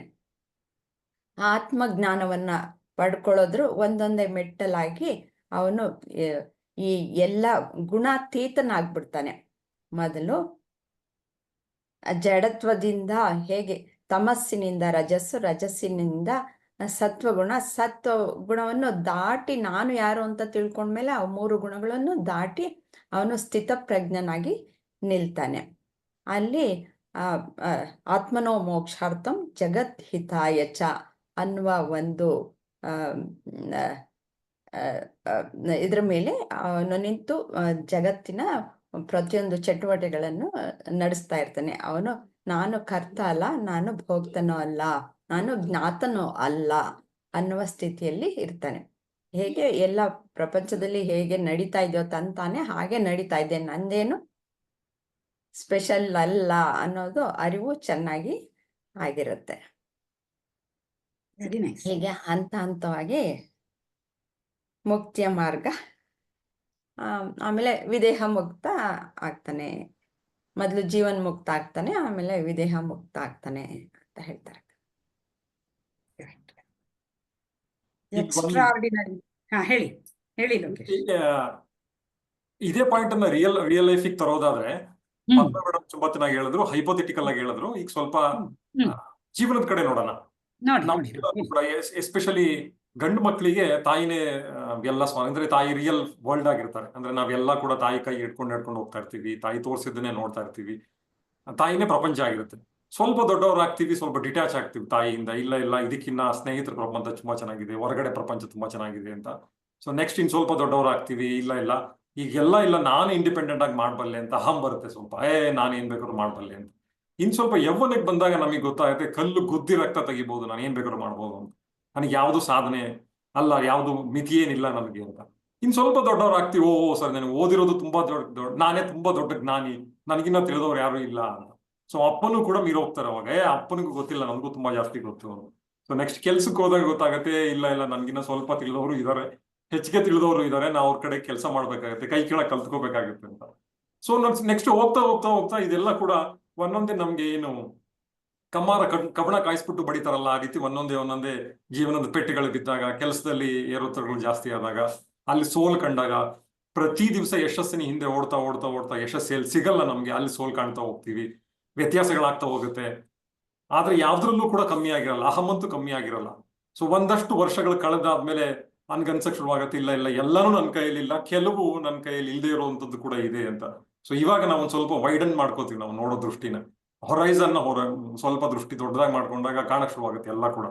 ಇಲ್ಲ ಇದಕ್ಕಿನ್ನ ದೊಡ್ಡದಾಗಿದೆ, ಪ್ರಪಂಚ ಇನ್ನೂ ದೊಡ್ಡದಾಗಿದೆ, ನಮ್ದು ಇಷ್ಟೇ ಅಲ್ಲ ಅಂತ ಅಂದ್ಬಿಟ್ಟು ಮರಿ ಎಲ್ಲಾರನ್ನೂ ನೋಡಕ್ ಹೋಗ್ತೀವಿ. ಅವಾಗ ಸ್ನೇಹಿತರು, ಬಂಧು ಬಳಗ ಎಲ್ಲ ಕಾಣಕ್ ಶುರುವಾಗ್ತಾರೆ. ಅವಾಗ ಸ್ವಲ್ಪ ಇನ್ನ ನೋಡ್ತಾ ಗೊತ್ತಾಗತ್ತೆ, ಇಲ್ಲ ಇದಿಷ್ಟೇ ಅಲ್ಲ, ಇನ್ನೂ ತುಂಬಾ ದೊಡ್ಡದಾಗಿದೆ ಅಂತ. ಅವಾಗ ಒಂದಷ್ಟು ಸೋಲುಗಳು ಕಾಣ್ತಾ ನೋವನ್ನು ಅನುಭವಿಸ್ತಾ, ಸಾಕಷ್ಟು 2-3 ಕ್ಲಾಸ್ ಹಿಂದೆ ಸಾಕಷ್ಟು ಪ್ರತಿಯೊಬ್ರು ಹಂಚ್ಕೊಂಡಿದೀವಿ ನಾವ್ ಯಾವ್ಯಾವ್ದೆಲ್ಲ ಸ್ಥಿತಿಯಿಂದ ಬಂದ್ವಿ ಅಂತ. ಸಾಕಷ್ಟು ನೋವಿನಿಂದ ಬಂದಿದೀವಿ, ಕಷ್ಟ ಸುಖಗಳು ನೋಡಿ ಬಂದಿದೀವಿ. ಆವಾಗ ಗೊತ್ತಾಗತ್ತೆ, ಇಲ್ಲ ನಮ್ ಮೀರಿದ ಯಾವ್ದೊಂದು ಶಕ್ತಿ ಇದೆ ಅಂತ. ಸೊ ಅವಾಗ ನಮಗ್ ಬೇಕಾಗತ್ತೆ ಇವೆಲ್ಲ. ನನ್ಗನ್ಸಂಗ್ ಅಲ್ಲಿ ತನಕ ಕೂಡ ನಾವ್ ಯಾರು ದೇವ್ರ ಬಗ್ಗೆ ಯಾರನ್ನು ಕ್ಯಾರೆ ಅಂದವರು ಅಲ್ಲ, ಅಥವಾ ದೇವ್ರು ನಮಗ್ ಬೇಕೇ ಆಗಿಲ್ಲ. ನಾನು ಕೆಲವು ಸರಿ ಮಾತಾಡ್ತಾ ಇರ್ತೀನಿ, ರಾತ್ರಿ 12 ಗಂಟೆಗೆ ಬಂದು ದೇವ್ರು ಬಾಗಿಲಿ ಕಾಲಿಂಗ್ ಬಿಲ್ ಮಾಡಿ ಒಳಗ್ ಬರ್ತೀನಿ ಅಂತಂದ್ರು ನಾಳೆ ಬಾ ಪರವಾಗಿಲ್ಲ ಅಂತೀವಿ ನಾವು. ನಮ್ಗೆ ಅವಾಗ ಬೇಕಾಗಿರಲ್ಲ ನಮ್ಗೆ ಅವಾಗ. ಅಥವಾ ಇಲ್ಲ ಅಂತಂದ್ರೆ ನಮ್ಗೆ ಆ ಸ್ಥಿತಿ ಬಂದಿರಲ್ಲ, ಒಪ್ಕೊಳ್ಳೋ ಸ್ಥಿತಿ ಬಂದಿರಲ್ಲ, ಯಾಕಂದ್ರೆ ಅಹಂ ಅಷ್ಟು ಮಟ್ಟಿಗೆ ಇರುತ್ತೆ ನಮ್ಗೆ. ಸೊ ನಿಧಾನಕ್ಕೆ ಇನ್ನೂ ಸ್ವಲ್ಪ ಡೆವಲಪ್ ಆಗ್ತಾ ಗುರುಗಳು ಒಬ್ರು ಸಿಗದೇನೆ ನಾವೆಲ್ಲ ಅಲ್ದಾಡ್ತಾ ಇರ್ತೀವಿ. ಸಿಕ್ಕಿದೆಲ್ಲ ಜ್ಞಾನ. ಈಗ ಇಂಟರ್ನೆಟ್ ಓಷನ್ ಆಗಿರೋದ್ರಿಂದ ಎಲ್ಲಾನು ಸಿಗುತ್ತೆ ನಮ್ಗೆ. ದೇವ್ರಿಗಿನ್ನ ಇನ್ನು ಲೆವೆಲ್ಗೆ ಹೋದ್ರೆ ಅದಕ್ಕೆ ಮೇಲ್ಗಿಂತ ಸಿಗುತ್ತೆ ನಮ್ಗೆ. ಸೊ ಆದ್ರೆ ನಾನು ಏನ್ ತಗೋಬೇಕು ಏನ್ ತಗೋಬಾರ್ದು ಗೊತ್ತಿಲ್ಲ, ಫಿಲ್ಟರ್ ಇಲ್ಲ ನಮ್ಗೆ ಅಲ್ಲಿಗ. ಸೊ ಫಿಲ್ಟರ್ ಇಲ್ಲದೆ ಇರೋದ್ರಿಂದ ಕಳೆದೋಗೋ ತುಂಬಾ ಚಾನ್ಸು. ಸೊ ಇಲ್ಲಿ ಸ್ಟ್ರಕ್ಚರ್ಡ್ ಇಲ್ಲ, ಆರ್ಡರ್ಡ್ ಇಲ್ಲ, ಆರ್ಗನೈಸ್ಡ್ ಆಗಿಲ್ಲ ಯಾವುದು ಕೂಡ. ಸೊ ಯಾವುದು ಇಲ್ಲದೆ ಇರೋದ್ರಿಂದ ನಾವು ಊರೆಲ್ಲ ಸುತ್ಕೊಂಡು ಎದ್ದು ಬಿದ್ದು ಮತ್ತೆ ಎಲ್ಲ ಕೂಡ ಸಾಕಷ್ಟು ತೊಂದರೆಗಳು ಅನುಭವಿಸಿ, ಅಥವಾ ಇಲ್ಲ ಅಂತಂದ್ರೆ ನಂಬಿಕೆಗಳು ಎಲ್ಲನೂ ಆದ್ಮೇಲೆ ಮತ್ತೆ ಒಂದಷ್ಟು ಸರಿದಾರಿಗೆ ಬರೋ ಪ್ರಯತ್ನ ಮಾಡಿ ನಮ್ ಪುಣ್ಯಕ್ಕೆ ಈಗ ಗುರುಗಳು ಸಿಕ್ಕಿದ್ದಾರೆ. ಸೊ ಈ ತರ ಗುರುಗಳು ಸಿಕ್ಕಿದ್ದಾದ್ಮೇಲೆ ಒಂದಷ್ಟು ಅನುಕೂಲ ಆಗತ್ತೆ. ಇಲ್ಲ ನಾವೇನೆಲ್ಲೋ ಹೋಗಿದ್ವಿ, ಅಲ್ಲೆಲ್ಲ ಹೋಗಿದೀವಿ, ಅಲ್ಲೆಲ್ಲ ಕೂಡ ಹೋಗಿ ಟೈಮ್ ವೇಸ್ಟ್ ಮಾಡ್ಕೊಂಡ್ವಿ. ಇವಾಗ ಬಂದ್ರೆ ಒಂದಷ್ಟು ಪರವಾಗಿಲ್ಲ, ಹಂತಕ್ಕೆ ಬರ್ತಾ ಇದೆ ಒಂದಷ್ಟು ಅಂದಾಗ ಇವಾಗ ಗೊತ್ತಾಗ್ತಾ ಇದೆ ಏನ್ ಮಾಡ್ಬಾರ್ದು, ಏನ್ ಮಾಡ್ಬೇಕು, ಅಥವಾ ಇಲ್ಲ ಅಂತಂದ್ರೆ ಯಾವ ರೀತಿ ಹೋಗ್ಬೇಕು ಅಂತ. ಸೊ ಈಗ್ಲೂ ಗೊತ್ತಾಗ್ತಾ ಇದೆ, ಇನ್ನೂ ಬೇಕಾದಷ್ಟಿದೆ. ಅಂದ್ರೆ ನಾವ್ ಇನ್ನೂ ಕೂಡ ಈಗ ಉಪ್ಪಿನ ರುಚಿನೂ ನೋಡಿಲ್ಲ, ಆದ್ರೆ ಸಮುದ್ರ ಬೇಕಾದಷ್ಟಿದೆ. ಸೊ ಸಮುದ್ರದನ್ನು ನೋಡೇ ಇಲ್ಲ ನಾವ್ ಇನ್ನೂ ಕೂಡ, ಬರೀ ಉಪ್ಪಿನ ರುಚಿ ಮಾತ್ರ ನೋಡ್ತಾ ಇದೀವಿ. ಸೊ ಇದು ನನಗೆ ಒಂದಷ್ಟು ಗೊತ್ತಾಗ್ತಾ ಇರೋದು. ಅಂದ್ರೆ ಅದ್ವೈತ ವೇದಾಂತ ಅನ್ನೋದು, ಕೆಲವರು ಒಂದು ಪ್ರಶ್ನೆ ಕೇಳ್ತಾ ಇದ್ರೆ ಯಾರೊಬ್ರು, ಅದ್ವೈತ ವೇದಾಂತದಲ್ಲಿ ನಾನು ಎಷ್ಟೆಲ್ಲ ಪ್ರಶ್ನೆ ಕೇಳಬೇಕು ಅಂತಿದ್ದೀನಿ ಅಂತ. ಅವ್ರ ಗುರುಗಳು ಹೇಳ್ತಾರೆ, ಇದು ಸಾವಿರಾರು ವರ್ಷಗಳಿಂದ ನಡೆದು ಬರ್ತಾ ಇದೆ. ಅದ್ವೈತ ವೇದಾಂತಕ್ಕೆ ಯಾವುದೇ ಕುಂದು ಬರಲ್ಲ. ನೀವೊಂದು ಪ್ರಶ್ನೆ ಕೇಳೋದ್ರಿಂದ ಧೈರ್ಯವಾಗಿ ಕೇಳಿ. ಅದ್ವೈತ ವೇದಾಂತದಲ್ಲಿ ನಿಮ್ಮಂತವ್ರು ಬೇಕಾದಷ್ಟು ಜನ ಬಂದು ಹೋಗಿದ್ದಾರೆ ಅಂತ. ಅಂದ್ರೆ ನನ್ನಂತ ಅನುಮಾನಗಳು ಅಥವಾ ಇಲ್ಲ ಅಂತಂದ್ರೆ ಅಪನಂಬಿಕೆಗಳು ಬೇಕಾದಷ್ಟು ಆಗಲಿ ಬಂದು ಹೋಗಿದೆ. ಅಂದ್ರೆ ಎಲ್ಲದಕ್ಕೂ ಉತ್ತರ ಸಿಕ್ಕಿದೆ ಅಲ್ಲಿ. ಮತ್ತೆ ಉತ್ತರ ಕಂಡುಕೊಳ್ಳೋ ಪ್ರಯತ್ನ ಏನಿಲ್ಲ, ಇಲ್ಲಿ ರೆಡಿಮೇಡ್ ಆನ್ಸರ್ ಇದೆ ಇಲ್ಲಿ. ಅದನ್ನ ತಗೊಳ್ಳೋಂತ ಮನಸ್ಥಿತಿ ಬರ್ಬೇಕು ನಮ್ಗೆ. ಆ ಮನಸ್ಥಿತಿಗಾಗಿನೇ ನಾವು ಕಾಯ್ತಾ ಇದ್ದೀವಿ. ಅದನ್ನ ದೇವರು ಕೊಡ್ಬೇಕು ನಮ್ಗೀಗ. Very nice. ನೋಡಿ ಹೇಗೆ ನಮ್ಮ ಅಹಂ ಹೆಂಗೆಲ್ಲ ತಿರುಗಿಸ್ತಾ ಇರುತ್ತೆ ಅನ್ನೋದು ಇವಾಗ ಗೊತ್ತಾಗುತ್ತೆ. ಮೊದಲು ಅದು ಗೊತ್ತೂ ಇರಲ್ಲ. ನಾನು ಮಾಡಿದ್ದೆ ಸರಿ, ನಾನು ಹೇಳಿದ್ದೆ ಸರಿ ಅಂತ ಇರುತ್ತೆ. ಒಪ್ಕೊಳ್ಳೋಕೆ ರೆಡಿ ಇಲ್ಲ. ಗುರುಗಳು ಒಂದ್ಸರಿ ಹೇಳ್ತಾ ಇದ್ರು, ಯಾವುದೇ ಮನುಷ್ಯರನ್ನ ಕೂಡ ನಾವು ದೇವರ ಮಟ್ಟಕ್ಕೆ ಏರ್ಸೋಕ್ ಸಾಧ್ಯ ಇಲ್ಲ ಅಥವಾ ಒಪ್ಕೊಳ್ಳೋಕ್ ಸಾಧ್ಯ ಇಲ್ಲ ಅಂತ. ಖಂಡಿತ ಸಾಧ್ಯ ಇಲ್ಲ. ನಾವು ಅಥವಾ ಕೆಲವರು, ನಾನಂತೂ ಒಪ್ಕೊಳ್ಳಲ್ಲ. ದೇವರಿಗೆ ನಮಸ್ಕಾರ ಮಾಡೋ, ಗುರುಗಳಿಗೆ ನಮಸ್ಕಾರ ಮಾಡ್ತಾ ಇದೀವಿ ಅಂದ್ರೆ ತುಂಬಾ ಮನಸ್ಸನ್ನ ಹಿಡ್ಕೊಂಡು ನಮಸ್ಕಾರ ಮಾಡ್ತೀವಿ ನಾವು ಇವ್ರಿಗೆ ನಮಸ್ಕಾರ ಮಾಡ್ಬೇಕಾ ಅಂತ. ಅಂದ್ರೆ ಆ ಮಟ್ಟಕ್ಕೆ ನಮ್ಗೆ ಹಮ್ ಇರುತ್ತೆ. ನಾವ್ ಯಾವಾಗ ಬಗ್ತೀವಿ, ಎತ್ತರಕ್ಕೆ ಹೋದಷ್ಟು ಬಾಗಬೇಕಂತೆ. ಯಾವುದು ಬಾಳೆ ಹೆಂಗ್ ಬಾಗುತ್ತೆ, ತೂಕ ಜಾಸ್ತಿ ಆಗ್ತಾ ಆಗ್ತಾ ಗೊನೆ ಬಾಗ್ತಾ ಬಾಗಬೇಕು. ಆ ಬಾಗುವಿಕೆ ನಮಗೆ ಬರೋದು ಎಷ್ಟೋ ವರ್ಷಗಳ ನಂತರ. ಹೌದು. ಅದಕ್ಕೆ ಶರಣಾಗತಿ ಅನ್ನೋದು ಸುಮ್ನೆ ವರ್ಡು. ಏನೋ ಹೋದ್ವಿ ನಮಸ್ಕಾರ ಮಾಡಿದ್ವಿ ಏನೂ ಆಗಲ್ಲ. ಅದು ನಮ್ಗೆ ಆ ಗುರುಗಳು ನಮ್ಮಿಂದ ಎಷ್ಟು ಎತ್ತರಕ್ಕಿದ್ದಾರೆ, ಹೆಂಗೆ ತಿಳ್ಕೊಂಡಿದ್ದಾರೆ, ಅವ್ರ ಆಚರಣೆಯಲ್ಲಿ ಹೆಂಗ್ ತಂದಿದ್ದಾರೆ ಅಂತ ಅವರು ನಮ್ ತೆರೆದ ಪುಸ್ತಕವಾಗಿ ನಮ್ ಮುಂದೆ ನಿಲ್ತಾರಲ್ಲ. ಅದನ್ನ ಒಂದೊಂದನೇ ನೋಡ್ತಾ ನೋಡ್ತಾ ಹೋದಾಗ ನಮ್ಗೆ ಅಪ್ಪಾ ಹೇಗಿದಾರೆ ನೋಡು ಇವ್ರು ಅಂದ್ಬಿಟ್ಟು, ಅವಾಗ ನಮ್ಗೆ ನಿಜವಾಗ್ಲೂ ನಾವ್ ಅಲ್ಲಿ ಹೋಗಿ ನಮಸ್ಕಾರ ಮಾಡ್ತಿದ್ರು ಪರವಾಗಿಲ್ಲ, ನಿಜವಾಗ್ಲೂ ನಮ್ಮ ಮನಸ್ಸಿನಲ್ಲಿ ಬರುತ್ತದು ಶರಣಾಗತಿ. ಎಂಥ ಒಂದು ವ್ಯಕ್ತಿತ್ವ, ಎಂಥ ಇದು. ಏನೇನ್ ಇದ್ರಲ್ಲಿ ಹೇಳಿದಾರೋ, ಜ್ಞಾನಿ ಆದವನು ಈ ತರ ಇದ್ದಾನೆ, ಈ ತರ ಇದ್ದಾನೆ, ಈ ತರ ಇದ್ದಾನೆ ಅಂತ, ಅದೆಲ್ಲವೂ ಇರಲ್ಲಿ ಇದೆಯಲ್ಲಪ್ಪ, ಇರಕ್ ಸಾಧ್ಯವಾಗಿದೆಯಲ್ಲಪ್ಪ. ಭಗವಂತ ಇಂಥವ್ರನ್ನ ನಮ್ಗೆ ಕೊಟ್ಬಿಟ್ನಲ್ಲ ಅನ್ನೋ ಒಂದು ಆನಂದ. ನೀವು ಹೇಳಿದ್ರಲ್ಲ ಬಾಗೋದು ಅಂತ, ಅವಾಗ ಇನ್ಯಾರು ಹೇಳಲೇಬೇಕಾಗಿಲ್ಲ, ಬಗ್ರಿ ಅಂತ ಬಗ್ಗು ಬಿಡ್ತೀವಿ ಅವ್ರ ಮುಂದೆ. ಹೌದು, ನಿಜ. ಅಲ್ಲ, ಆ ಮನಸ್ಥಿತಿಗೆ ಹೋಗ್ಬೇಕಾದ್ರೂ ಕೂಡ ನಿಜವಾಗ್ಲೂ ಅದಕ್ಕೂ ಒಂದು ದೈವಿಕ ಕೃಪೆ ಬೇಕು ಅಂತ ಕಾಣುತ್ತೆ. ಯಾಕಂದ್ರೆ ನಾವು ಆ ಮಟ್ಟಕ್ಕೆ ಇರ್ತೀವಿ. ನಾವು ಆ ಬಗ್ಗೋದು ಕೂಡ ತುಂಬಾ ಒಂದು ಕೃಪೆನೆ, ದೈವಿಕ ಕೃಪೆನೆ ನಿಜವಾಗ್ಲೂ. ಖಂಡಿತ. ಈ ಒಂದು ಕರ್ಮಯೋಗದಿಂದ ನೀವೇನ್ ಹೇಳಿದ್ರೋ ಅದರಿಂದ ಪರಿಷ್ಕರಣೆ ಆಗುತ್ತೆ. ಆ ಕರ್ಮಯೋಗ ಮಾಡ್ತಾ ಮಾಡ್ತಾ ಮನಸ್ಸು ಶುದ್ಧವಾಗಿ ಆ ಸ್ಥಿತಿಗೆ ಬರುತ್ತೆ ಅಂತ ಶ್ರೀಕೃಷ್ಣನು ಹೇಳೋದು. ಹೌದು. ಇಲ್ಲ, ಖಂಡಿತ ಸತ್ಯ. ಯಾಕೆಂದ್ರೆ ನಾವು ಕರ್ಮಯೋಗ ಮಾಡಿದ್ರೆ ಒಳ್ಳೇದಾಗುತ್ತೆ ಅಂತ ಹೇಳಿ. ನಮ್ಮ ಪ್ರೈಮ್ ಟೈಮ್ ಅನ್ನ ನಾವು, ಅಂದ್ರೆ ಮೋಸ್ಟ್ ಆಫ್ ದ ಆಕ್ಟಿವ್ ಎದ್ದಿರೋ ಟೈಮ್ ಅನ್ನ ನಾವು ದಿನದಲ್ಲಿ ಒಂದು 10 ಅವರ್ಸ್ ಅಥವಾ ಇಲ್ಲ ಅಂದ್ರೆ 12 ಅವರ್ಸ್ ಎದ್ದಿರ್ತೀವಿ ಅಂತಂದ್ರೆ, ಇನ್ ಮಿಕ್ಕಿದ ಅವರ್ಸು ನಮ್ ಬೇರೆ ಬೇರೆ ಕೆಲಸಗಳಲ್ಲಿ ಕಳಿತೀವಿ ಅಥವಾ ಇಲ್ಲ ಅಂತಂದ್ರೆ ಬೇರೆ ಬೇರೆ ಸಂತೋಷಗಳಲ್ಲಿ ಕಳಿತೀವಿ ಅಂತಂದ್ರೆ 12 ಅವರ್ಸ್ ನಾವೇನ್ ಕೆಲಸ ಮಾಡ್ತೀವಿ ಅದು ನಿಜವಾಗ್ಲೂ ಕೂಡ ನಮ್ ಕರ್ಮಯೋಗದಲ್ಲಿ ಬಂದ್ರೆ ಮಾತ್ರ ಮಿಕ್ಕಿದೆಲ್ಲ ಸಾಧ್ಯವಾಗುತ್ತೆ. ಹೌದು, ಇದೆಲ್ಲ ಬೇಕು. ಇಲ್ಲಿ ಯಾವ್ದನ್ನು ಕೂಡ ನಾವು ಹೆಚ್ಚು ಕಮ್ಮಿ ಮಾಡೋ ತರದಿಲ್ಲ. ಎಲ್ಲನೂ ಮಾಡ್ರೇಟ್ ಆಗಿರ್ಬೇಕು. ಸಿಹಿ ಬೇಕು, ಸಿಹಿನೂ ಕೂಡ ಲೆವೆಲ್ ಅಂದ್ರೆ ಎಷ್ಟು ಬೇಕೋ ಅಷ್ಟು ಮಾತ್ರ ತಗೋಬೇಕು. ನೀವು ತುಂಬಾ ಜಾಸ್ತಿ ಸಿಹಿ ತಿನ್ನಿ, ನಿಮ್ಗೆ ಅದು ಕಹಿ ಅನ್ಸುತ್ತೆ ಅಥವಾ ಅದರ ಟೇಸ್ಟ್ ಅನ್ನು ತಗೊಳ್ಳಲ್ಲ, ನಮ್ ನಾಲ್ಗೆ ಸ್ವೀಕರಿಸಲ್ಲ. ಆಮೇಲೆ ಅದು ಖಾರ ಅಂತ ಅನ್ಸಕ್ ಶುರುವಾಗುತ್ತೆ, ಅದು ಬೇರೆ ಟೇಸ್ಟ್ ತೋರಿಸುತ್ತೆ, ಅದು ಬಿಟ್ಬಿಡುತ್ತೆ ಅದನ್ನ. ಅಂದ್ರೆ ಎಲ್ಲನೂ ಕೂಡ ಮಾಡರೇಟ್ ಆಗಿರ್ಬೇಕು, ಮತ್ತೆ ಎಷ್ಟು ಬೇಕೋ ಅಷ್ಟು ಮಾತ್ರ ಇರಬೇಕು. ಇಲ್ಲಿ ಬೇಕಾಗಿರೋದೇ ಅದೇ, ಯಾವ್ದನ್ನ ಎಷ್ಟು ತಗೋಬೇಕು. ಪ್ರಪಂಚದಲ್ಲಿ ಇರಬೇಕು, ಅತಿಯಾಗಿ ಅಂಟ್ಕೋಬಾರ್ದು, ಅಂಟ್ಕೊಂಡಿರ್ಬೇಕಾದ್ರೂ ಕೂಡ. ಸೊ ನಮ್ ಕೆಲ್ಸನೂ ಮಾಡಬೇಕು. ಕೆಲ್ಸನೂ ಮಾಡೋದ್ರಿಂದ ನಮ್ಗೆ ತುಂಬಾ ಜಾಸ್ತಿ ಪಾಪನೂ ನಾವು ಗ್ಯಾದರ್ ಮಾಡಬಾರ್ದು, ಅಥವಾ ಇಲ್ಲ ಅಂತಂದ್ರೆ ತುಂಬಾ ಜಾಸ್ತಿ ಅದಕ್ಕೆ ಅಂಟ್ಕೊಳ್ಳಬಾರ್ದು. ಗುರುಗಳು ಲಾಸ್ಟ್ ಅಲ್ಲಿ ಹೇಳ್ತಾರೆ, ಅದಕ್ಕೋಸ್ಕರ ಕಮಲನ ಎಕ್ಸಾಂಪಲ್ ಆಗಿ ತಗೊಂಡಿದ್ದಾರೆ ಅಂತ. ಕೆಸರಲ್ಲೇ ಇರುತ್ತೆ, ಹೌದು, ನಾವೆಲ್ಲ ಕೆಸರಲ್ಲೇ ಇದೀವಿ, ತುಂಬಾ ಜಾಸ್ತಿ ಅಂಟ್ಕೊಳ್ಳಂಗಿಲ್ಲ, ಆದ್ರೂ ಕೂಡ ಇರ್ಬೇಕಲ್ಲೇನೆ. ಇದೇ ನಮ್ಗೆ ಸ್ಪೆಷಲ್ ಅಂತ ಕಾಣುತ್ತೆ. ಅಂದ್ರೆ ಪ್ರಾಣಿಗಳಿಗೂ ನಮಗೂ ಇರೋದು, ನಾವು ಪ್ರಾಣಿಗಳು ಅಲ್ಲೇ ಇದೀವಿ, ನಾವು ಅಲ್ಲೇ ಇರ್ತೀವಿ. ಅದ್ರೆ ನಾವ್ ಯಾವ್ದನ್ನ ತಗೋಬೇಕು, ಯಾವ್ದನ್ನ ತಗೋಬಾರ್ದು, ಎಷ್ಟನ್ನು ತಗೋಬೇಕು, ಅದರಲ್ಲೂ ಕೂಡ ತುಂಬಾ ಅತಿ ಮುಖ್ಯವಾಗಿ. ನಿಜ. ಮುಂದಿನ ಪ್ರಶ್ನೆ ಆಶಾ. ಶ್ರೋತ್ರಿಯರು ಎಂದ್ರೆ ಯಾರು? ಬ್ರಹ್ಮನಿಷ್ಠ ಎಂದು ಯಾರನ್ನು ಕರೆಯಬಹುದು?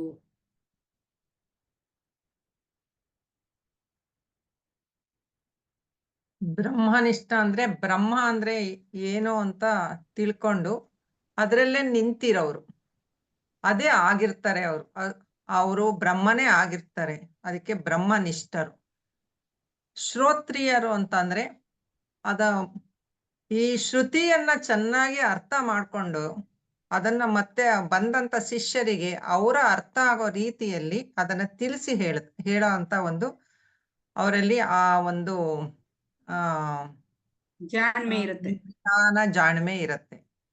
ಆ ಶಿಷ್ಯ ಯಾವ ಲೆವೆಲ್ ಇದಾನೆ ಆ ಲೆವೆಲ್ ಅರ್ಥ ಮಾಡ್ಕೊಂಡು ಅದರ ಪ್ರಕಾರ ಅವನಿಗೆ ಅರ್ಥೈಸೋ ಅಂತ ಒಂದು ಆ ಶಕ್ತಿ ಆ ಜ್ಞಾನ ಅವರಲ್ಲಿ ಇರುತ್ತೆ.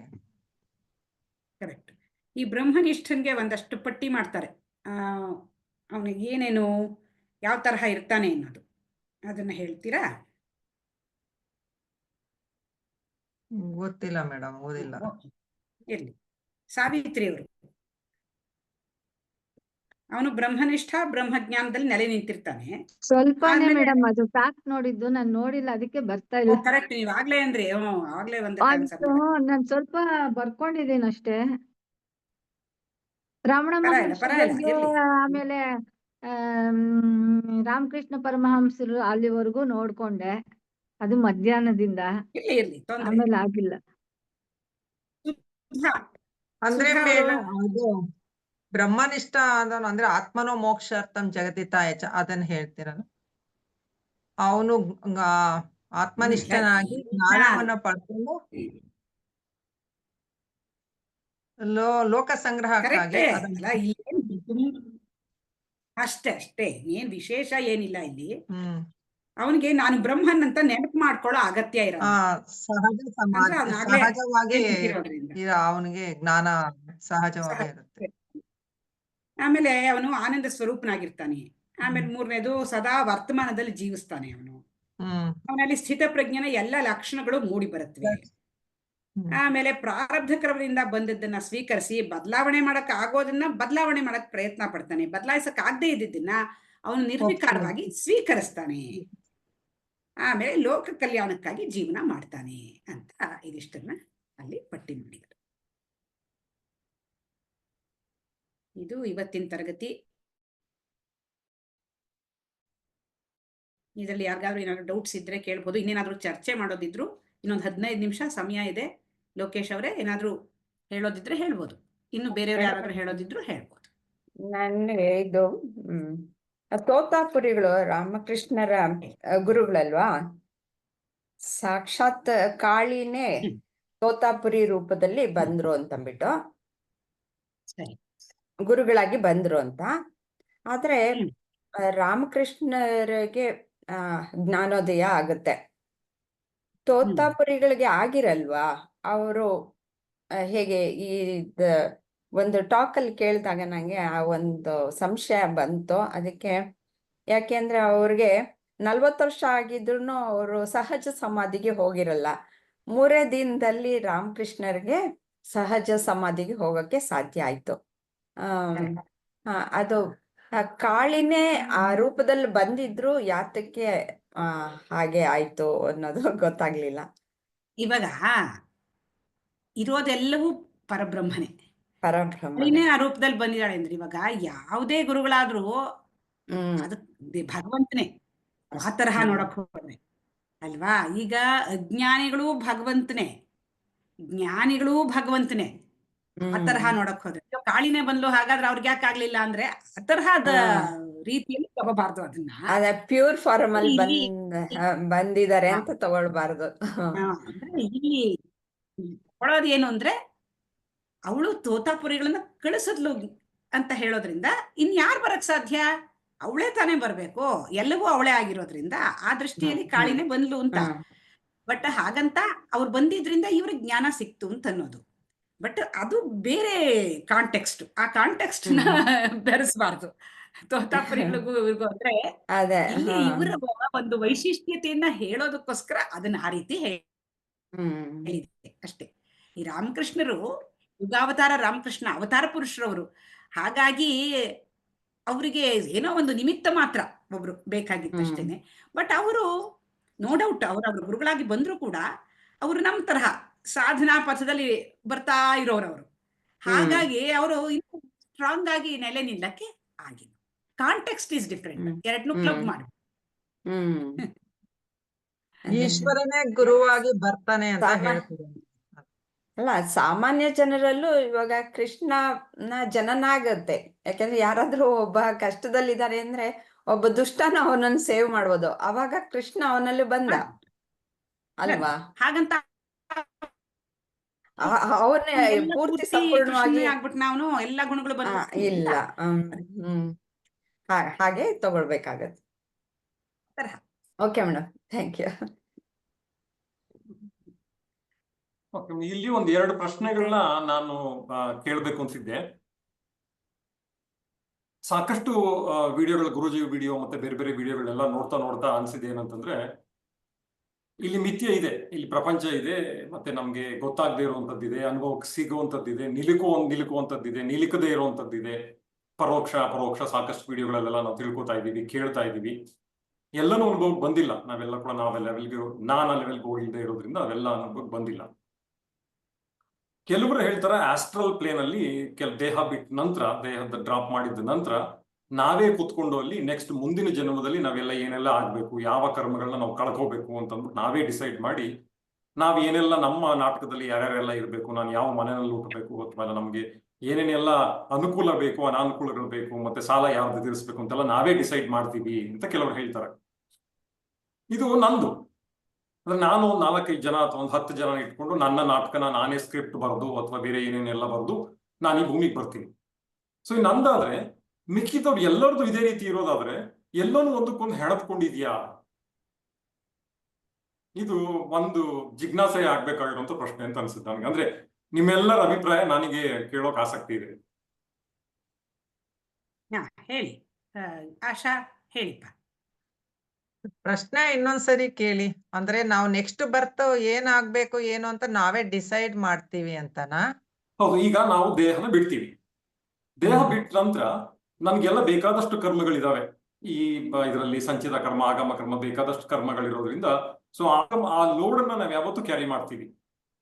ಲೋಡ್ ಕ್ಯಾರಿ ಮಾಡಲ್ಲ ಅಂತಂದ್ರೆ ನಾನು ಮುಕ್ತಿ ಆಗೋಗ್ತೀನಿ. ಸೊ ಲೋಡ್ ಇರೋದ್ರಿಂದ ನಾನು ಬೇಬಿ ಗೊತ್ತಿಲ್ಲ ನನಗೆ, 150 ಜನ್ಮಗಳಲ್ಲಿ ನಾನು ಕೊನೆ ಜನ್ಮಕ್ಕೆ ಬಂದಿರಬಹುದು, ಹತ್ರಕ್ಕೆ ಬಂದಿರಬಹುದು, ಅಥವಾ ಮುಕ್ತಿ ಹತ್ರ, ನಮಗೆಲ್ಲ ಯಾವುದೂ ಗೊತ್ತಿಲ್ಲ ನಮ್ಗೆ. ಆದ್ರೆ ನೆಕ್ಸ್ಟ್ ಜನ್ಮಕ್ಕೆ ಬರೋಕ್ ಮುಂಚೆ ನಾನು ಏನ್ ಮಾಡ್ಬೇಕು ಅಂದ್ರೆ, ನನಗೆ ನನ್ನ ಯಾವ ಕರ್ಮಗಳನ್ನ ಕಳ್ಕೋಬೇಕು, ಅಥವಾ ಇಲ್ಲಾಂದ್ರೆ ನನಗೆ ಅವಕಾಶ ಏನು, ನಾನು ಮಾಡಿದ್ದ ಪಾಪ ಪುಣ್ಯಗಳ ಕರ್ಮ ಏನು, ಅಂದ್ರೆ ನನಗೆ ಏನ್ ಸಿಗ್ತಾ ಇದೆ ನನಗೆ, ಮತ್ತೆ ಏನ್ ಕಳ್ಕೋಬೇಕಾಗಿದೆ, ಏನ್ ತೊಳ್ಕೋಬೇಕಾಗಿದೆ, ಮತ್ತೆ ಇನ್ನಷ್ಟು ಕ್ಲಿಯರ್ ಆಗ್ಬೇಕಾಗಿದೆ, ನನ್ನ ಮುಕ್ತಿಗೆ ಎಷ್ಟು ಹತ್ರ ಹೋಗ್ತೀನಿ ನಾನು ಅಥವಾ ಹೋಗಬಹುದು. ಸೊ ಆ ದಾರಿ ನನಗೆ ಕೊಟ್ಟೆ. ಈಗ ನಾನು ಶಿವನ ದೇವಸ್ಥಾನದಲ್ಲಿ ಅರ್ಚಕನಾಗಿದ್ರೆ ಒಂದಷ್ಟು ಪಾಪ ಅಲ್ಲಿಂದ ಕಳ್ಕೋತೀನಿ ನಾನು. ಮತ್ತೆ ಬಂದ ಭಕ್ತರ ಅಭಾಲಗಳನ್ನೆಲ್ಲ ದೇವರಿಗೆ ಹೇಳ್ತೀನಿ, ಮತ್ತೆ ಅವ್ರ ಕಡೆ ಸಾಧ್ಯವಾದಷ್ಟು ಕೂಡ ನನ್ನ ಭಕ್ತಿನೂ ಕೂಡ ಸೇರಿಸಿ ಪೂಜೆ ಮಾಡ್ತೀನಿ. ಸೊ ಒಂದಷ್ಟು ಕಳ್ಕೊಂಡಿದ್ದೀನಿ ನಾನು, ಆದ್ರೆ ಇನ್ನಷ್ಟು ಮತ್ತಷ್ಟು ಉಳ್ಕೊಂಡಿರೋದು ನೆಕ್ಸ್ಟ್ ಜನ್ಮದಲ್ಲಿ ನಾನು ಕಳ್ಕೋಬೇಕಾಗಿದೆ. ಸೊ ಅದಕ್ಕೆ ನಾನು ಏನಾಗಿ ಹುಟ್ಟಬೇಕು, ಮತ್ತೇನು ಶಿವನ ದೇವಸ್ಥಾನದಲ್ಲಿ ಅರ್ಚಕನಾಗಿ ಹುಟ್ಟಬೇಕಾ, ಅಥವಾ ಯಾರ ಮನೆಯಲ್ಲಿ ಹುಟ್ಟಬೇಕು, ಮತ್ತೆ ನಾನು ಡೈಲಿ ಬ್ರೆಡ್ಗೆ ಅಂದ್ರೆ ನಾನು ದಿನನಿತ್ಯದ ಒಂದು ಹೊಡೆದಾಟಕ್ಕಾಗಿ ಮತ್ತೆ ನಾನು ಬಂದ್ರೆ ಮತ್ತೆನ್ನಷ್ಟು ಪಾಪ ಮಾಡಬೇಕಾಗುತ್ತೆ. ಅದಕ್ಕೋಸ್ಕರ ನಾನು ಒಳ್ಳೆ ಸಾಹುಕಾರ ಮನೆಯಲ್ಲಿ ಹುಟ್ಟುವಂತ, ಒಂದೇ ದುಡ್ಡು ಕಾಸಲ್ಲಿ ಚೆನ್ನಾಗಿರುವಂತ ಮನೆಯನ್ನು ಹುಟ್ಟಲು ಅವಕಾಶನ ತಗೋಬಹುದು ಅವಾಗ. ಸೊ ನನಗೆ ಅವಾಗ ಬೇಸಿಕ್ ನೀಡ್ಸ್ ಅನ್ನ ಒಂದು ಹೊಡೆದಾಟಕ್ಕೆ ಅದಕ್ಕಿಲ್ಲ, ನನ್ಗೆ ಅಂತ ಅವಕಾಶ ಇಲ್ಲ ಅವಾಗ. ಸೊ ನೆಕ್ಸ್ಟ್ ಲೆವೆಲ್ಗೆ ಹೋಗೋದಕ್ಕೆ ನನಗೆ ಇನ್ನೂ ತುಂಬಾ ಈಸಿ ಆಗುತ್ತೆ ಅವಾಗ. ಅಥವಾ ಇಲ್ಲ ಅಂತಂದ್ರೆ ಪ್ರಭುಜಿಯವರಂತ ಜ್ಞಾನಿಗಳ ಮನೆಯಲ್ಲಿ ಹುಟ್ಬೋದು ನಾನು ಅವಾಗ. ಸೊ ನನಗೆ ಎಲ್ಲದನ್ನು ಕೂಡ ಬೇಸಿಕ್ ಇಂದಲೇ ಬಂದ್ಬಿಡುತ್ತೆ ನನಗೆ. ಸೊ ಶಂಕರಾಚಾರ್ಯರು 14 ವರ್ಷ ಅಥವಾ ತುಂಬಾ ಅತಿ ಕಮ್ಮಿ ವಯಸ್ಸಲ್ಲೇ ಅವ್ರಿಗೆ ಎಲ್ಲರೂ ಕೂಡ ಜ್ಞಾನೋದಯ ಆಯ್ತು. ಸೊ ಆ ತರದ್ದು ನನಗೆ ಒಂದು 200 ವರ್ಷಗಳಲ್ಲಿ ನಾನು 200 ಜನ್ಮಗಳಲ್ಲಿ ಮಾಡಿರುವಂತದ್ದು ಇನ್ನೊಂದ್ 2 ಜನ್ಮ ತುಂಬಾ ಈಸಿ ಜನ್ಮಗಳನ್ನ ತಗೋಬಹುದು ನಾನು. ಸೊ ಈ ತರ ನಾನ್ ಡಿಸೈಡ್ ಮಾಡ್ಕೊಂಡು ನಾನು ಬರ್ತೀನಿ, ಯಾವ್ದೊಂದು ಮನೆಗೆ ಹುಡ್ತೀನಿ ನಾನು. ಸೊ ಅದು ನಂದು. ಸೊ ಅಂದ್ರೆ ನಿಮ್ ಎಲ್ಲರದು ಕೂಡ ಇದೇ ರೀತಿ ಇದೆಯಾ, ಅಂದ್ರೆ ಒಂದಕ್ಕೊಂದು ಇದೇ ರೀತಿ ಹೆಣ್ಕೊಂಡು ಪ್ರಪಂಚ ಆಗಿದ್ಯಾ, ಮಿಥ್ಯ ಆಗಿದ್ಯಾ?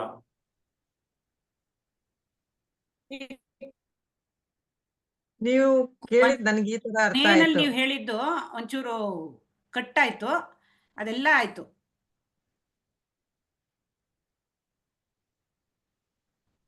ಇವಾಗ ನಮ್ಮ ಕರ್ಮಗಳಿಗೆ ಒಬ್ಬ ನಿಯಾಮಕ ಅನ್ನೋನು ಇರ್ತಾನೆ. ಇವಾಗ ಪ್ರಪಂಚದಲ್ಲಿ ಧರ್ಮ ಅಂತಂದ್ರೆ ನಾವ್ ಏನ್ ತಿಳ್ಕೊಂಡಿದೀವಿ, ಎಲ್ಲ ಒಂದು ಸುವ್ಯವಸ್ಥಿತವಾಗಿ ನಡೀತಿದೆ. ಒಂದು ಸೂರ್ಯೋದಯ ಆಗೋದ್ರಿಂದ ಹಿಡಿದು ಎಲ್ಲ. ಹಾಗೆ ನಾವು ಒಂದು ಕೆಲಸ ಮಾಡಿದ್ರೆ, ಒಂದು ಒಳ್ಳೆ ಕೆಲಸ ಏನಾದ್ರು ಮಾಡಿದ್ರೆ ಅದಕ್ಕೆ ನಾವು ಕೇಳ್ತಾರೆ, ಇದು ಯಾರು ಮಾಡಿದ್ದು ಅಂತ ಮಕ್ಕಳೇ ಪ್ರಶ್ನೆ ಕೇಳ್ತಾರೆ. ಯಾರು ಮಾಡಿದ್ದು ಇಷ್ಟು ಚೆನ್ನಾಗಿದೆ ಅಂದ್ರೆ ಅದಕ್ಕೆ ಪ್ರತಿ ಒಂದು ಕೆಲಸಕ್ಕೂ ಒಂದು ನಿಯಾಮಕ ಅಂತ ಇರುತ್ತೆ. ಹಾಗೆ ಈ ಪ್ರಪಂಚದಲ್ಲಿ ಎಲ್ಲ ನಡೆಯೋದಕ್ಕೆ ಆ ಈಶ್ವರ ನಿಯಾಮಕ ಅವನು. ನಾವು ಕರ್ಮಗಳನ್ನ ಮಾಡ್ತೀವಿ, ನಮ್ಮೇಲೆ ಇನ್ನೂ ವಾಸನೆಗಳು ಅನ್ನೋದು ಉಳ್ಕೊಂಡಿದ್ರೆ, ನೀವು ಹೇಳ್ದಂಗೆ ಇವಾಗ ನಾನು ಬಡತನದಲ್ಲಿ ಹುಟ್ಟಿರ್ತೀನಿ, ಆ ಶ್ರೀಮಂತಿಕೆ ನೋಡಿ ಅನುಭವಿಸ್ಬೇಕು ಅನ್ನೋ ಒಂದು ಆಸೆ ಇರುತ್ತೆ, ಇಲ್ಲಿ ಆಧ್ಯಾತ್ಮಿಕದ ಒಲವುನು ಇರುತ್ತೆ. ಆವಾಗ ಆ ವಾಸನೆಗಳನ್ನ ಪೂರೈಸ್ಕೊಳ್ಳೋದಕ್ಕೆ ಶ್ರೀಮಂತರ ಮನೆಯಲ್ಲೂ ಹುಟ್ಟತೀನಿ, ಅಲ್ಲಿ ನಮ್ಗೆ ಸಹಕಾರ ನೀಡುವಂತವ್ರು ಸಿಗ್ತಾರೆ, ನಾನು ಈ ಆಧ್ಯಾತ್ಮಿಕ ಉನ್ನತಿಯನ್ನು ಪಡಿತೀನಿ.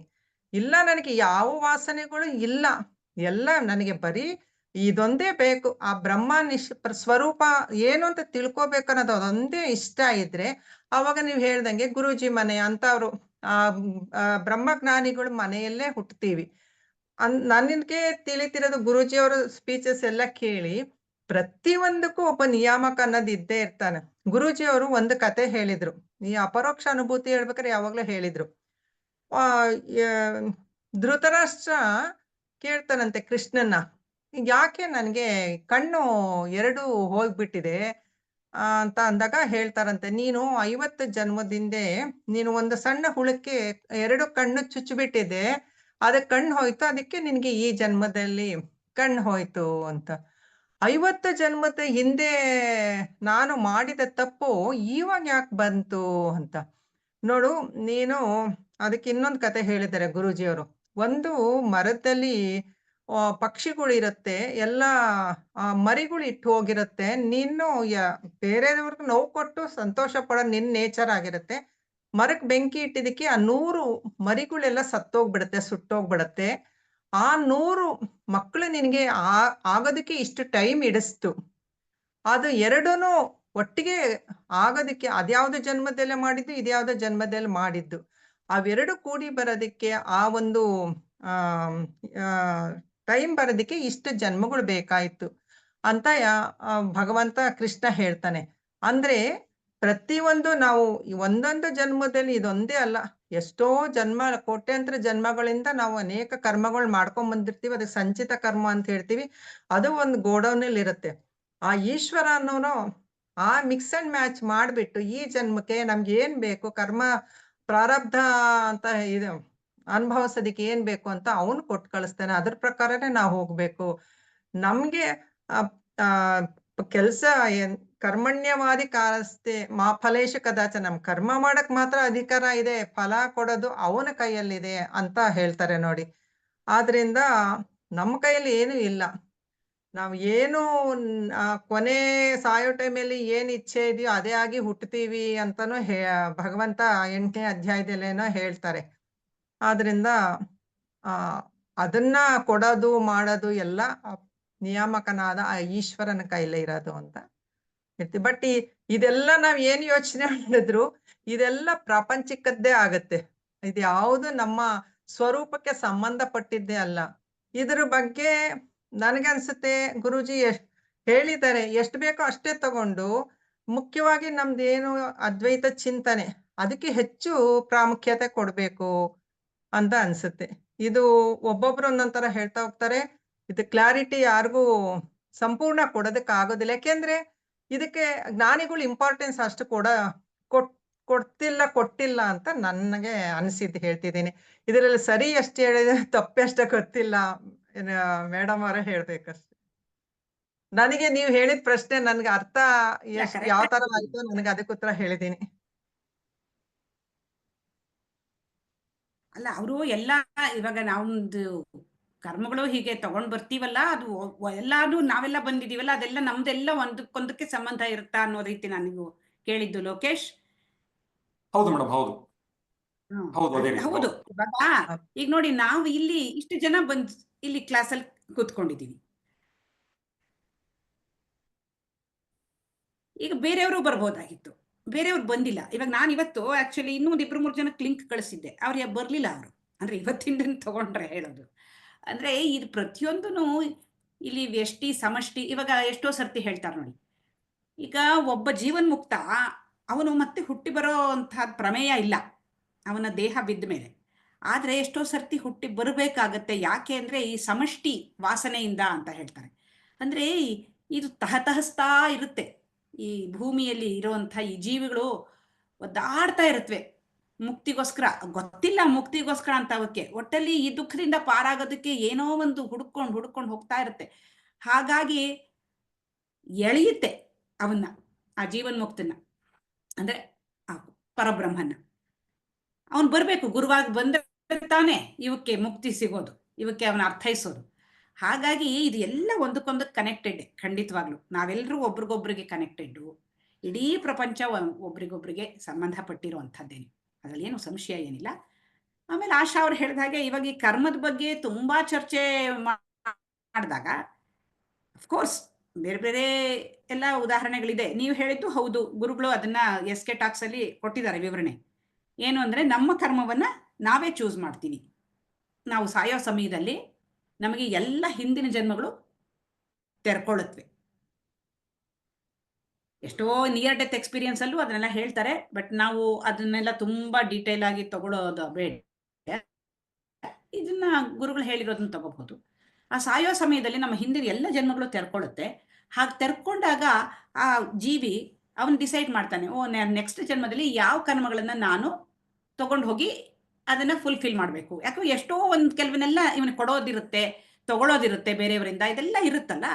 ಸೊ ಒಂದಷ್ಟನ್ನ ತಗೊಳ್ತಾನೆ ಅವನು. ಆ ಸಂಚಿತ ಕರ್ಮದಿಂದ ಒಂದಷ್ಟನ್ನು ತಗೊಂಡು ಪ್ರಾರಬ್ಧವಾಗಿ ಡಿಸೈಡ್ ಮಾಡ್ತಾನೆ, ಅವನೇ ಡಿಸೈಡ್ ಮಾಡೋದು. ಹಾಗೆ ಡಿಸೈಡ್ ಮಾಡಿದ ತಕ್ಷಣ ಅವನಿಗೆ ಅದೆಲ್ಲ ನೆನಪುಗಳು ಮಾಸ್ ಹೋಗುತ್ತೆ. ಮತ್ತೆ ಆ ಟೈಮಲ್ಲಿ ಮಾತ್ರ ಬರುತ್ತೆ, ಮತ್ತೆಲ್ಲ ಮಾಸ್ ಹೋಗುತ್ತೆ. ಈಶ್ವರ ಅವನಿಗೆ ಆ ಜನ್ಮವನ್ನ ತಗೊಳ್ಳೋದಕ್ಕೆ ಬೇಕಾಗಿರುವಂಥ ದೇಹವನ್ನ ಈಶ್ವರ ಕೊಡ್ತಾನೆ. ಇವನು ತಾನಾಗೆ ಮಾಡ್ಕೊಳಕ್ಕಾಗಲ್ಲ, ಅದನ್ನು ಕೊಡುವಂಥವನು ಈಶ್ವರ. ದೇಹ ಕೊಡ್ತಾನೆ, ಸನ್ನಿವೇಶ ಕೊಡ್ತಾನೆ.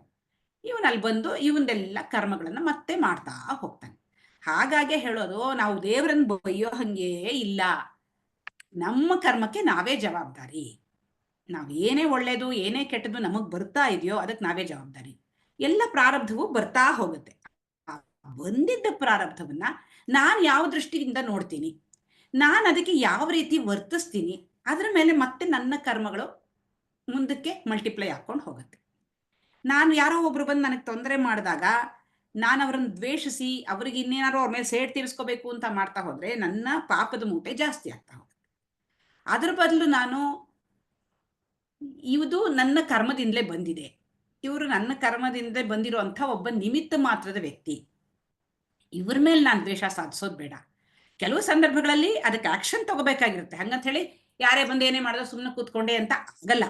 ಕೆಲವು ಸರಿ ಆಕ್ಷನ್ಸ್ ತಗೋಬೇಕಾಗತ್ತೆ. ಆದರೆ ಯಾವುದೇ ದ್ವೇಷ ಇಲ್ದೇನೆ ಏನ್ ಆಕ್ಷನ್ ತಗೋಬೇಕು ಅದನ್ನ ತಗೊಳ್ಬೇಕು. ಆ ವ್ಯಕ್ತಿನ ದ್ವೇಷಿಸಬಾರ್ದು ಅನ್ನೋದೆಲ್ಲ ಹೇಳ್ತಾ ಹೋಗ್ತಾರೆ. ಇದಿಷ್ಟು ಒಂದಾದ್ರೆ, ಇವಾಗ ಆಶಾ ಅವ್ರು ಹೇಳಿದ ಹಾಗೆ ಇವಾಗ ಇದು ಏನ್ ನಮಗೆ ಹೇಳ್ತಾ ಇದೆ, ನಾನು ದೇಹ ಮನಸ್ಸು ಬುದ್ಧಿ ಅಲ್ಲ, ನಾನು ಶುದ್ಧವಾದ ಆತ್ಮವಸ್ತು ಪರಬ್ರಹ್ಮ ನಾನು ಅಂತ ತಿಳ್ಕೊಳ್ಳಿ ಅಂತ. ಅದನ್ನ ತಿಳ್ಕೊಳ್ಳೋಕೆ ಹೆಚ್ಚು ಹೆಚ್ಚು ನಾನು ಫೋಕಸ್ಸು ಅದನ್ನಲ್ಲಿಟ್ಕೊಂಡು ನಾನು ಹೇಗೆ ಪರಬ್ರಹ್ಮನ ಲಕ್ಷಣಗಳೇನು, ಸ್ವರೂಪ ಏನು ಅನ್ನೋದನ್ನೇ ಹೆಚ್ಚು ಹೆಚ್ಚು ಧ್ಯಾನಿಸ್ತಾ ಅದನ್ನ ನಾನೇನಾದ್ರೂ ಬೈ ಚಾನ್ಸ್ ಗಟ್ಟಿ ಮಾಡ್ಕೊಂಡೆ ಅಂತ ಪಕ್ಷದಲ್ಲಿ ಈ ದೇಹಕ್ಕೂ ನನಗೂ ಸಂಬಂಧ ಕಳಚಿ ಹೋಗುತ್ತೆ, ನಾನಿದ್ರೂ ಕೂಡ. ಯಾಕೆಂದ್ರೆ ದೇಹ ನಾನಲ್ಲ, ಅದನ್ನು ತಿಳಿತಾ ಇರೋ ನಾನು ಅನ್ನೋ ಒಂದು ಸ್ಪಷ್ಟತೆ ಬಂದ್ರೆ, ದೇಹಕ್ಕೂ ನನಗೂ ಸಂಬಂಧ ಕಳಚಿ ಹೋದ್ರೆ ದೇಹದ ಏನೇ ಪ್ರಾರಬ್ಧ ಇರಲಿ, ಸಂಚಿತ ಇರಲಿ, ಏನೇ ಇರಲಿ, ಅದು ನನಗೆ ಸಂಬಂಧನೇ ಇಲ್ವಲ್ಲ. ಆ ದೃಷ್ಟಿಯಿಂದ ನೋಡಿದಾಗ ಅದಕ್ಕೆ ಹೆಚ್ಚು ಒತ್ತು ಕೊಡಬೇಕಾಗಿಲ್ಲ, ಸೆಪ್ರೇಟ್ ಮಾಡ್ಕೊಂಡ್ಬಿಡ್ತೀವಿ ನಮ್ಮನ್ನು ನಾವು. ಆ ಜನ್ಮದಲ್ಲಿ ಮಾತ್ರ ಬರುತ್ತೆ ಅಫ್ಕೋರ್ಸ್ ಪ್ರಾರಬ್ಧ, ಅದನ್ನ ಅಜ್ಞಾನಿಯಾದವನು ಶಾಂತ ರೀತಿಯಿಂದ ಎದುರಿಸ್ತಾನೆ. ಅದು ಎಷ್ಟು ಬೇಗ ಆಗುತ್ತೋ ಅಷ್ಟು ಬೇಗ ಅವುಗಳಿಂದ ಕಳಚ್ಕೊಳ್ಳೋದನ್ನ ನೋಡುವಂಥದ್ದೇ ಬುದ್ಧಿವಂತಿಕೆ ಅಂತ ಆಗುತ್ತೆ. ಖಂಡಿತ ಮೇಡಮ್, ಖಂಡಿತ ಇದು. ಯಾಕೆಂದ್ರೆ ಸಾಕಷ್ಟು ಎಷ್ಟೇ ಮಾತಾಡಿದ್ರು ಅಥವಾ ಎಷ್ಟೇ ಕೇಳಿದ್ರು ಕೂಡ ಸಮಾಧಾನಕರವಾದ ಉತ್ತರ ಸಿಗಲಾರ್ದೇನೋ. ಯಾಕಂದ್ರೆ ಒಬ್ಬೊಬ್ರದ್ದು ಒಂದೊಂದು ಬ್ಯಾಕ್ ಗ್ರೌಂಡ್ ಇರುತ್ತೆ, ಒಬ್ಬೊಬ್ರದ್ದು ಒಂದೊಂದು ಅಭಿಪ್ರಾಯಗಳಿರುತ್ತೆ. ಸೊ ಆದ್ರೆ ಕೊನೆಗೆ ನೀವ್ ಹೇಳಿದ್ದು ತುಂಬಾ ಚೆನ್ನಾಗಿತ್ತು. ಅಂದ್ರೆ ನಮ್ಮ ಉದ್ದೇಶ ನೋಡ್ಬೇಕಾಗತ್ತೆ, ನಾವು ಉನ್ನತ ಉದ್ದೇಶವನ್ನ ನೋಡ್ಬೇಕಾಗಿದ್ದಾಗ ನಮ್ಗೆಲ್ಲನೂ ಕೂಡ ಕಣಗಡಿಸ್ಲೇಬೇಕಾಗಿರೋದ್ರಿಂದ ಆಬ್ವಿಯಸ್ಲಿ ನಾವು ಚೂಸ್ ಮಾಡ್ಬೇಕು. ನಾವೀಗ ಎಲ್ಲಾನು ನಮ್ಗಾಗಲ್ಲ, ಕಾಫಿನೂ ಬೇಕು ಸ್ವೀಟು ಬೇಕು ಅಂತ ಎರಡೂ ಆಗಲ್ಲ. ಇದರ ಕಾಫಿ ಕಹಿಯಾಗಿರ್ಬೇಕು ಅಂತ ಸ್ವೀಟ್ ಜಾಸ್ತಿ ಹಾಕೋಬೇಕಷ್ಟೇ ನಮ್ಗೆ. ಸೊ ಅದೊಂದೇ ಅವಕಾಶ ಇರೋದ್ರಿಂದ ನಮ್ಗೀಗ ನಮ್ಮ ಉದ್ದೇಶ ಬೇಕಾಗಿರೋದು ನಮ್ಮ ಜೀವನ್ ಮುಕ್ತಿ ಅಥವಾ ಇಲ್ಲ ಅಂತ ಈ ಸೈಕಲ್ ಇಂದ ಹೊರಗಡೆ ಬರ್ಬೇಕಾಗಿರೋದ್ರಿಂದ ಖಂಡಿತವಾಗಿ ಹೌದು, ಇದನ್ನ ಒಪ್ಲೇಬೇಕಾದಂತ ಸಮಾಧಾನಕರವಾದ ಉತ್ತರ. ತುಂಬಾ ಧನ್ಯವಾದಗಳು. ಮತ್ತೆ ಪ್ರಶ್ನೆ ಇತ್ತು, ಗುರುಗಳು ಒಂದು ಇದನ್ನ ಹೇಳ್ತಾರಲ್ಲ, ಬುದ್ಧನ ಹತ್ರ ಅಥವಾ ಇನ್ನೊಂದೇನು, ಯಾರೋ ಬಾಣ ಹೊಡೆದ ಒಬ್ಬನಿಗೆ, ಆ ಬಾಣ ಹೊಡೆದ ತಕ್ಷಣ ಅವನ್ಗೆ ಅಯ್ಯೋ ಇವನು ಯಾರೋ ಬಾಣ ಹೊಡೆದ, ಇವನು ಈ ಬಾಣ ಯಾವಾಗ ತಯಾರಾಯ್ತು, ಇದು ಎಷ್ಟು ಚೂಪಾಗಿದೆ, ಇದರಿಂದ ಎಷ್ಟು ರಕ್ತ ಹೋಗಿದೆ ಅಂತ ಯೋಚನೆ ಮಾಡೋ ಬದಲು ಫಸ್ಟ್ ಹೋಗಿ ಡಾಕ್ಟರ್ ಹತ್ರ ಹೋಗಿ ಆ ಬಾಣ ತೆಗೆಸ್ಕೊಂಡು ಅದಕ್ಕೆ ಬ್ಯಾಂಡೇಜ್ ಮಾಡ್ಕೊಂಡು ಅದನ್ನ ಸರಿ ಮಾಡ್ಕೊಳ್ಳೋದನ್ನ ನೋಡ್ಬೇಕು. ಆ ರೀತಿಯಲ್ಲಿ ಮಾಯೆಯಲ್ಲಿ ಪ್ರಶ್ನೆಗಳು ಬೇಕಾದಷ್ಟು ಬರುತ್ತೆ, ಮಾಯೆಯಲ್ಲಿ ಅದಕ್ಕೆ ಉತ್ತರಗಳು ಬೇಕಾದಷ್ಟು ರೀತಿಯ ಉತ್ತರಗಳು ಇರುತ್ತೆ, ತರ್ಥರಾವರಿ ಉತ್ತರಗಳಿದೆ. ಕೆಲವು ನಮ್ಮನ್ನು ಸ್ಯಾಟಿಸ್ಫೈ ಮಾಡುತ್ತೆ, ಕೆಲವು ಸ್ಯಾಟಿಸ್ಫೈ ಮಾಡಲ್ಲ. ಆದ್ರೆ ಹಾಗಂತ ಪ್ರಶ್ನೆಗಳನ್ನು ಕೇಳಬಾರದು ಅಂತ ಖಂಡಿತ ಇಲ್ಲ. ಸ್ವಲ್ಪ ಮಟ್ಟಿನ ಪ್ರಶ್ನೆಗಳನ್ನ ನಮ್ಮನ್ನು ಬಾಧಿಸುತ್ತೆ, ಕೇಳಬಾರ್ದು ಅಂತ ಯಾವತ್ತೂ ಹೇಳಲ್ಲ. ಆದ್ರೆ ಒಂದು ಹಂತ ತಲುಪಿದ ಮೇಲೆ ಅಯ್ಯೋ ಇದರಿಂದ ಪ್ರಯೋಜನ ಇಲ್ಲ ಅನ್ನೋದು ಕೂಡ ನಮಗೆ ಗೊತ್ತಾಗುತ್ತೆ. ಇದು ಎಷ್ಟೇ ಕೇಳಿದ್ರು ಇದು ಮುಗಿಯುವಂಥದ್ದಲ್ಲ. ಇದು ನಾವು ನನ್ನ ಸ್ವರೂಪದಲ್ಲಿ ನಿಲ್ಲೋದಕ್ಕೆ ಹೆಚ್ಚು ಪ್ರಾಮುಖ್ಯತೆ ಕೊಡೋಣ ಅಂತ ಅವಾಗ ಆ ಕಡೆ ಮನಸ್ಸು ಹೋಗುತ್ತೆ. ಖಂಡಿತ ಹೌದು. ಈ ಪ್ರಶ್ನೆ ಯಾಕೆ ಹುಟ್ಟಿತು ಅಂತಂದ್ರೆ, ಕರ್ಮಗಳ ಬಗ್ಗೆ ಯೋಚನೆ ಮಾಡ್ತಾ ನೋಡೋದಾದ್ರೆ, ಯಾರೊಬ್ರು ಕೆನ್ನೆಗೆ ಬಾರಿಸ್ತಾರೆ, ಕೆನ್ನೆ ಹೊಡಿತಾರೆ, ಅವ್ರು ಪಾಪ ಮಾಡಿದ್ದಾರೆ. ಆದ್ರೆ ಕೆನ್ನೆ ಹೊಡಿಸ್ಕೊಂಡವನು ಇಮಿಡಿಯೇಟ್ ಆಗಿ ಏನಾದ್ರು ಸತ್ತೋದ್ರೆ ಅಥವಾ ದೇಹ ಬಿಟ್ರೆ, ಸೊ ಯಾರಿಗೂ ಬರಲ್ಲ. ಅವಾಗ ಇವ್ರದ್ದು ಅವ್ರಿಗೆ ಬರಲ್ಲ, ಅವ್ರದ್ದು ಇವ್ರಿಗೆ ಬರಲ್ಲ, ಯಾಕಂದ್ರೆ ಅಲ್ಲಿಗೆ ಬ್ರೇಕ್ ಆಗೋಯ್ತು. ಆದ್ರೆ ಪಾಪ ಮಾಡ್ದವನ ಅರ್ಥ ಏನಂಗಂದ್ರೆ ನಾನ್ ಗೆದ್ದೆ ಅಂತಲ್ಲ, ಅಥವಾ ಇಲ್ಲ ಅಂತಂದ್ರೆ ಅವ್ನ್ ಸೋತ ಅಂತಲ್ಲ, ಯಾಕಂದ್ರೆ ಇದು ಇಂಟರಪ್ಟ್ ಆಗೋಯ್ತು. ಸೊ ಅದರ ಮುಂದಿನ ಭಾಗವಾಗಿ ಈ ಪ್ರಶ್ನೆ ಬಂತು ನಮ್ಗೆ. ಸೊ ಈಗ ಪ್ರಪಂಚ ಮತ್ತೆ ಮಿಥ್ಯೆ ಬಗ್ಗೆ ಕೇಳೋದಾದ್ರೆ, ಆತ್ಮ ಬಂದಿದೆ, ನಾನ್ ದೇಹ ತಗೋತೀನಿ, ಮತ್ತೆ ಬೇರೆಯವ್ರ ದೇಹ ತಗೋತಾರೆ, ಮತ್ತೆ ಈ ಸೈಕಲ್ ಕಂಟಿನ್ಯೂ ಆಗ್ತಾ ಹೋಗುತ್ತೆ. ಇಲ್ಲಿ ಕೋಳೆ ಮೊದ್ಲ ಅಥವಾ ಮೊಟ್ಟೆ ಮೊದ್ಲ ಅಂತ ಪ್ರಶ್ನೆ ಇದೇ ರೀತಿನಲ್ಲಿ ಯಾವ್ದು ಮೊದ್ಲು ಅಂತ ಕ್ಲಿಯರ್ ಆಗತ್ತಾ? ಎಲ್ಲಾದ್ರೂ ಕೂಡ ಸಿಕ್ಕುತ್ತಾ ಉತ್ತರ ನಮ್ಗೆ? ಸಿಕ್ಕಲ್ಲ. ಅದೇ ನೀವು ಇವಾಗ ಹಿಂದಿನ ಜನ್ಮದ ಕರ್ಮದಿಂದ ನಾನು ಇವಾಗ ಹುಟ್ಟಿದೀನಿ, ಆಯ್ತಪ್ಪ ಅದನ್ನೆಲ್ಲ ನಾನು ಅನುಭವಿಸ್ತೀನಿ ಅಂತ ಈ ಜನ್ಮಕ್ಕೆ ಹೇಳ್ಬೋದು. ಮೊದಲನೇದಾಗ ನಾನು ಹುಟ್ಟಿದ್ನಲ್ಲ, ಅವಾಗ ಕರ್ಮವೇ ಇರ್ಲಿಲ್ವಲ್ಲ, ಮತ್ತ ಅದ್ ಹೆಂಗಾಯ್ತು ಅನ್ನೋ ಪ್ರಶ್ನೆಗೆ ವೇದಾಂತದಲ್ಲಿ ಉತ್ತರ ಇಲ್ಲ. ಅದು ಮಾಯೆ ಅಷ್ಟೇ. ಮಾಯೆಯಿಂದ ಇದು ಈಗ ಕನಸಿಗೆ ಏನ್ ಪ್ರಾಮುಖ್ಯತೆ ಇದೆ? ಕನಸಿನಲ್ಲಿ ಏನೇನ್ ವೈವಿಧ್ಯತೆ ನೋಡಿದ್ರು, ಏನೇನ್ ಭಯಾನಕ ದೃಶ್ಯಗಳನ್ನು ನೋಡಿದ್ರು, ಏನೇ ಮಾಡಿದ್ರು ಇಟ್ ಇಸ್ ಜಸ್ಟ್ ಡ್ರೀಮ್. ಸುಮ್ಮನೆ ಕಾಣಿಸ್ಕೊಳ್ತು ಹೋಯ್ತು ಅಷ್ಟೇ. ಆ ರೀತಿ ತಗೋಬೇಕೇ ಹೊರತು ಇದು ಮೊದ್ಲು ಹೇಗಾಯ್ತು, ಯಾಕೆ ಅದಕ್ಕೆ ಸ್ಪಷ್ಟವಾಗಿ ಹೇಳ್ತಾರೆ ಮಾಯೆ ಬಗ್ಗೆ ಇಟ್ ಈಸ್ ಅನಿರ್ವಚನೀಯ, ಅದ್ರ ಬಗ್ಗೆ ಏನೂ ಹೇಳಕ್ ಬರೋದಿಲ್ಲ. ಅದು ಯಾವಾಗ ಇವಾಗ ನಾವು ಹುಟ್ಟಿದಾಗ್ಲೇ ಪ್ರಪಂಚ ಹುಟ್ಟಿರೋದು. ನಾನು ಬೆಳಗ್ಗೆ ಕಣ್ ತೆರೆದ್ರೆ ಅವಾಗ ನನಗೆ ಪ್ರಪಂಚ. ಈಗ ನಾನು ಸತ್ತೆ ಅಂತ ಇಟ್ಕೊಳ್ಳಿ, ಎಲ್ಲಿದೆ ಪ್ರಪಂಚ ನನಗೆ? ನನ್ನ ಮಟ್ಟಿಗೆ ನಾನು ಮತ್ತು ಪ್ರಪಂಚ ಒಟ್ಟಿಗೆ ಹುಟ್ಟಿದ್ವಿ, ನನ್ನ ಮಟ್ಟಿಗೆ ಹೌದು ಅಲ್ವಾ? ಪ್ರಪಂಚ ಮೊದಲು ಹುಟ್ಟಿತು, ಆಮೇಲೆ ನಾನು ಅದಕ್ಕೆ ಬಂದೆ ಅಂತಿಲ್ಲ. ಅದು ನಾನು ಪ್ರಪಂಚ ಎಲ್ಲರೂ ಅಷ್ಟೇನೆ, ಅವರು ಪ್ರಪಂಚ ಒಟ್ಟಿಗೆ ಹುಟ್ಟುತ್ತಾರೆ. ಇವಾಗ ಕನಸಿನಲ್ಲಿ ಕನಸಿನ ವ್ಯಕ್ತಿ, ಕನಸಿನ ಪ್ರಪಂಚ ಒಟ್ಟಿಗೆ ಬರೋದಲ್ಲಿ, ಸೆಪರೇಟ್ ಆಗಿ ಬರಕ್ ಆಗೋದೇ ಇಲ್ಲ. ಆ ರೀತಿ ಸೊ ಒಟ್ಟಿಗೆ ಬರುತ್ತೆ, ಒಟ್ಟಿಗೆ ಹೋಗುತ್ತೆ. ಹಂಗಾಗಿ ಮೊದ್ಲ ಕರ್ಮ ಹೆಂಗ್ ಸ್ಟಾರ್ಟ್ ಆಯ್ತು ಅದಕ್ಕೆಲ್ಲ ಏನ್ ಹೇಳಕ್ಕಿಲ್ಲ. ಜಸ್ಟ್ ಅದು ಒಂದು ಮಾಯೆ ಅಷ್ಟೇ. ಒಂದ್ ಸಣ್ಣ ಉದಾಹರಣೆ ಹೇಳೋದಾದ್ರೆ, ಅಥವಾ ಇಲ್ಲ ಅಂತಂದ್ರೆ ಸಮಾಧಾನಕರವಾದ ಉತ್ತರ ಕಂಡುಕೊಳ್ಳೋದಾದ್ರೆ, ಗುರುಗಳು ಸಾಕಷ್ಟು ಕಡೆ ಯಾವ್ದೋ ಒಂದು ಮಾತಿನಲ್ಲಿ ವಿಡಿಯೋದಲ್ಲಿ ಹೇಳ್ತಾರೆ, ಗುರುಗಳು ಎಲ್ಲೋ ಒಂದ್ ಕಡೆ ಭೂತ ಕಾಣ್ತಾ ಇದೆ ಅಥವಾ ಇಲ್ಲ ಅಂತಾರೆ ಹಾವು ಅಗ್ವ ಕಾಣ್ತಾ ಇದೆ ಅಂತ ನಮ್ಗೆಲ್ಲ ಅನ್ಸೋದಾದ್ರೆ, ಅದಕ್ಕೆ ಮೊದ್ಲೆಲ್ಲಿತ್ತು ಅಥವಾ ಇಲ್ಲ ಅಂದ್ರೆ ಅದ್ರಲ್ಲಿ ಇರ್ಲಿಲ್ವಾ ಅಥವಾ ಇಲ್ಲ ಅಂತಂದ್ರೆ ಮುಂಚೆ ಇತ್ತ? ನಾವು ನೋಡಿದ್ವಿ ಅವಾಗ ನಮ್ಗೆ ಕಾಣ್ತು, ಆದ್ರೆ ಅದು ಮುಂಚೆ ಇತ್ತ ಗೊತ್ತಿಲ್ಲ. ಸೊ ಆ ರೀತಿ ಅದನ್ನ ಇಲ್ಲಿ ಕನೆಕ್ಟ್ ಮಾಡ್ಬೋದು. ಮುಂಚೆ ಅಲ್ಲಿ ಇರಕ್ಕೆ ಇವಾಗ ಅದು ಹಾವು ಅನ್ನೋದು ಇಲ್ವಲ್ಲ ಅಲ್ಲಿ. ಇವಾಗ ನೀವು ಹಾವಿದೆ ಅಂತ ಅನ್ಕೋತಿದ್ದೀರಿ, ಹಾವು ಕಾಣಿಸ್ತಾ ಇದೆ ಅಷ್ಟೇ, ನಿಮ್ ಕಲ್ಪನೆ. ಅಲ್ಲಿ ನಿಜವಾಗ್ಲೂ ಹಾವು ಇಲ್ವೇ ಇಲ್ಲ, ನೀವು ನೋಡ್ತಾ ಇರೋದ್ರಿಂದ ಅದಿದೆ. ಆ ಮರದಲ್ಲಿ ಭೂತ ಇಲ್ಲ ನಿಜವಾಗ್ಲೂ, ಆದ್ರೆ ನಿಮಗ ಅನ್ನಿಸ್ತಾ ಇದೆ ಅಷ್ಟೇನೆ. ಹಾಗೆ ಇದು ಈ ಎಲ್ಲಾ ಕರ್ಮಗಳು, ಎಲ್ಲಾ ಪಾಪಗಳು ಎಲ್ಲವೂ ಅದೇ ರೀತಿ. ಹೇಳಿ ಆಶಾ, ಏನೋ ಹೇಳ್ತಾ ಇದ್ದೀರೇನೋ? ಇಲ್ಲ, ಹಾವು ಯಾವಾಗ ಹುಟ್ಟಿತು ಅಂತ ಅವರು ಕೇಳಿದ್ದು ಲೋಕೇಶ್ ಅವ್ರ ಪ್ರಶ್ನೆ. ಹಗ್ಗದಲ್ಲಿ ಹಾವು ಯಾವಾಗ ಹುಟ್ಟಿತು? ಅಲ್ಲಿ ಹಾವು ಹುಟ್ಟೇ ಇಲ್ಲ. ಯಾವಾಗ ಹುಟ್ಟಿತು ಅನ್ನೋದಕ್ಕೆ ಅದು ಅಲ್ಲಿ ಹಾವು ಹುಟ್ಟೇ ಇಲ್ಲ. ಹಾಗೆ ಪ್ರಪಂಚ ಯಾವಾಗ ಸೃಷ್ಟಿ ಆಯ್ತು ಅಂತ ಅಂದ್ರೆ ಅದಕ್ಕೆ ಇದೇ ಉತ್ತರ. ಹಗ್ಗದಲ್ಲಿ ಹಾವು ಯಾವಾಗ ಹುಟ್ಟಿತು? ನಾನು ಯಾವಾಗ ಆ ಕತ್ತಲಲ್ಲಿ ಅದನ್ನ ನನ್ನ ಒಂದು ಕಲ್ಪನೆ ಅಷ್ಟೇ. ಬೆಳಕ್ ಬಿಟ್ಟಾಗ ಅಲ್ಲಿ ಹಾವು ಇಲ್ವೇ ಇಲ್ಲ. ಹಾಗೆ ಪ್ರಪಂಚ ಯಾವಾಗ ಹುಟ್ಟಿತು ಅಂತ. ರಾಮಕೃಷ್ಣ ಪರಮಹಂಸರದ್ದು ಸಾಕಷ್ಟು ಮಾತುಗಳನ್ನ ಕೇಳ್ತಾ ಇದ್ರೆ ಅವ್ರು ಹೇಳ್ತಾರೆ, ಸಿನಿಮಾ ತೋರಿಸ್ತಾ ಇದೀವಿ, ನಾವೆಲ್ಲ ಸಿನಿಮಾ ನೋಡ್ತಾ ಇದೀವಿ. ಈಗ ನಮ್ಗೆ ತುಂಬಾ ಆಪ್ತವಾಗಿ ಅನ್ಸೋದು, ತುಂಬಾ ಹತ್ರವಾಗಿ ಅನ್ಸೋದು ನಮ್ಗೆ ಬೆಳಗಿನ ಪ್ರಪಂಚ. ಸೂರ್ಯ ಹೋಗ್ತಾನೆ, ನಮ್ಗೆಲ್ಲ ಕಾಣುತ್ತೆ. ರಾತ್ರಿ ನಿದ್ರೆ ಪ್ರಪಂಚ ಎಷ್ಟೇ ಹತ್ರವಾಗಿದ್ರು ಕೂಡ, ನಮ್ಗೆ ತುಂಬಾ ಎಂಜಾಯ್ ಮಾಡಿದ್ರು ಕೂಡ, ತುಂಬಾ ಚೆನ್ನಾಗಿದ್ರು ಕೂಡ, ಎಲ್ಲವೂ ನಂದೇ ಪಾತ್ರಗಳಾಗಿದ್ರು ಕೂಡ, ನನಗೆ ಬೇಕಾದ ಪಾತ್ರಗಳೇ ಆಗಿದ್ರು ಕೂಡ, ಎಲ್ಲನೂ ತುಂಬಾ ಖುಷಿ ಕೂಡ ಕನಸುಗಳೇನಿರಲ್ಲ. ಕೆಲವು ಸರಿ ಆಘಾತಮಯವಾದ ಕನಸುಗಳು ಕೂಡ ಇರ್ತವೆ. ಹಾರಿಬಲ್ ಕನಸುಗಳು ಕೂಡ ಇರ್ತವೆ, ಆಗಬಹುದಾದಂಥದ್ದು ಕನಸುಗಳು ಇರ್ತವೆ. ಅಂದ್ರೆ ನಮಗೆ ಬೇಡವಾದಂಥದ್ದು ಬೇಕಾದಷ್ಟು ಬರುತ್ತೆ ಅಲ್ಲಿ. ಆದ್ರೂ ನಮ್ದೇ ಅದು ಕ್ರಿಯೇಷನ್. ಬೆಳಿಗ್ಗೆ ಇದ್ರೆ ನಮ್ಗೆ ಕಂಟಿನ್ಯೂಟಿ ಇರುತ್ತೆ. ನೆನ್ನೆ ನಾನು ಊಟ ಮಾಡಿ ಬಿಟ್ಟಿದ್ದೆ, ಬೆಳಿಗ್ಗೆ ಮತ್ತೆ ದೋಸೆ ತಿಂತೀನಿ. ನೆನ್ನೆ ಒಂದು ದೋಸೆಗೆ ನೆನೆ ಹಾಕಿದ್ದಾರೆ, ಇವತ್ತು ಬೆಳಿಗ್ಗೆ ದೋಸೆ ತಿಂತೀನಿ. ಸೊ ಕನೆಕ್ಟಿವಿಟಿ ಇದೆ ನಮ್ಗೆ, ನೆನ್ನೆಗೂ ಮತ್ತೆ ಇವತ್ತಿಗೂ ಕನೆಕ್ಟಿವಿಟಿ ಇದೆ ನಮ್ಗೆ. ಅದಕ್ಕೆ ಇದು ಆಪ್ತ ಅನ್ಸುತ್ತೆ ನಮ್ಗೆ. ಹೌದು, ಇದು ರಿಯಾಲಿಟಿ ಅಂತ ಅನ್ಸುತ್ತೆ. ಆದ್ರೆ ಇದನ್ನ ಫಿಲಂ ಡೈರೆಕ್ಷನ್ ಅಲ್ಲಿ ನಿಜವಾಗ್ಲೂ ಸಿನಿಮಾ ನೋಡೋ ರೀತಿನಲ್ಲಿ ನೋಡೋದಾದ್ರೆ, ಸಿನಿಮಾ ಶುರುವಾಗಕ್ ಮುಂಚೆ ಯಾರು ಬಂದಿದ್ರು ಅವ್ರಿಗೆ ಗೊತ್ತಿದೆ ಇದು. ಕೆಲವರಿಗೆ ಬ್ರಹ್ಮಾಂಸರು, ಅವಧೂತರು ಅಂತ ಹೇಳ್ತಾರೆ, ಅವತಾರ ಪುರುಷರು ಅಂತ ಹೇಳ್ತಾರೆ. ಅಂತವ್ರಿಗೆ ಸಿನಿಮಾ ಮಧ್ಯದಲ್ಲಿ ಎದ್ದೋಗಿ ಬಂದವ್ರಿಗೆ, ಅಂತ ಬ್ರೇಕ್ ತಗೊಂಡವ್ರಿಗೆ, ಸಿನಿಮಾ ಶುರುವಾಗಕ್ ಮುಂಚೆ ಬಂದವ್ರಿಗೆ ಅವ್ರಿಗೆ ಗೊತ್ತಿದೆ ಇದು ಸಿನಿಮಾ ಮಾತ್ರ, ಇದು ಪರದೆ ಮಾತ್ರ, ಪರದೆಯಲ್ಲಿ ಏನೆಲ್ಲ ಆಗ್ತಾ ಇದೆ ಅದಕ್ಕೂ ನಮಗೂ ಸಂಬಂಧ ಇಲ್ಲ ಅಂತ. ಸೊ ಅಂತವ್ರಿಗೆ ಮಾತ್ರ ಗೊತ್ತಾಗಕ್ ಸಾಧ್ಯ ಇದೆ. ಯಾಕಂದ್ರೆ ನಾವು ಕಂಟಿನ್ಯೂಟಿ ಆಗ್ತಾ ಇರೋ ಸಿನಿಮಾದಲ್ಲಿ ಬಂದ್ಬಿಟ್ಟಿದೀವಿ. ಸೊ ನಾವು ಮೊದಲು ಬಂದಿಲ್ಲ ಅಥವಾ ಕೊನೆಗೆ ಬಂದಿಲ್ಲ, ಮಧ್ಯೆ ಎದ್ದೋಗೋ ಚಾನ್ಸ್ ಇಲ್ಲ ನಮ್ಗೆ. ಸೊ ನಮ್ಗೆ ಮ್ಯಾನುಫ್ಯಾಕ್ಚರಿಂಗ್ ಡೇಟ್ ಗೊತ್ತಿದೆ, ಎಕ್ಸ್ಪೈರಿ ಡೇಟ್ ಗೊತ್ತಿಲ್ಲ. ಸೊ ಅದರಿಂದ ನನಗೆ ಅದ್ರ ಬಗ್ಗೆ ಗೊತ್ತಿಲ್ಲ. ಸೊ ಅದೆಲ್ಲನೂ ಅಷ್ಟೊಂದು ಹತ್ರವಾಗಿ ನನಗೆ ತುಂಬಾ ನನ್ನಿಂದೇ ಇದು, ನಾನೇ ಇದು ಪ್ರಪಂಚ ಅಂತ ನನ್ಗೆ ಅನ್ನಿಸ್ತಾ ಇರೋದೇ ಆ ಕಾರಣಕ್ಕೋಸ್ಕರ. ಸೊ ಎಕ್ಸಿಟ್ ಆಗಕ್ ಸಾಧ್ಯ ಇಲ್ಲದೆ ಇರೋದ್ರಿಂದ, ಬೇಕಾದಾಗ ಎಕ್ಸಿಟ್ ಆಗಕ್ ಸಾಧ್ಯ ಇಲ್ಲದೆ ಇರೋದ್ರಿಂದ, ಎದ್ದೋದಾಗ ಗೊತ್ತಾಗುತ್ತೆ, ರೀಸ್ಟಾರ್ಟ್ ಮಾಡಿದ್ರೆ ಗೊತ್ತಾಗುತ್ತೆ, ಹೊಸದಾಗಿ ಶುರು ಮಾಡಿದ್ರೆ ಗೊತ್ತಾಗುತ್ತೆ ಅಂತ ನನ್ಗನ್ಸುತ್ತೆ. ಸೊ ಅದು ಅವಕಾಶ ಇಲ್ಲದೆ ಇರೋದ್ರಿಂದ ಸೊ ನಮ್ಗೆ ಅದು ಅಷ್ಟು ಈಸಿ ಆಗಿ ಡಿಸ್ಕನೆಕ್ಟ್ ಆಗಕ್ ಆಗ್ತಾ ಇಲ್ವೇನೋ. ಅಲ್ಲ, ಇದು ಡಿಸ್ಕನೆಕ್ಟ್ ಆಗೋದಾದ್ರೆ ಜ್ಞಾನದ ಮೂಲಕವೇ ಅಷ್ಟೇನೆ.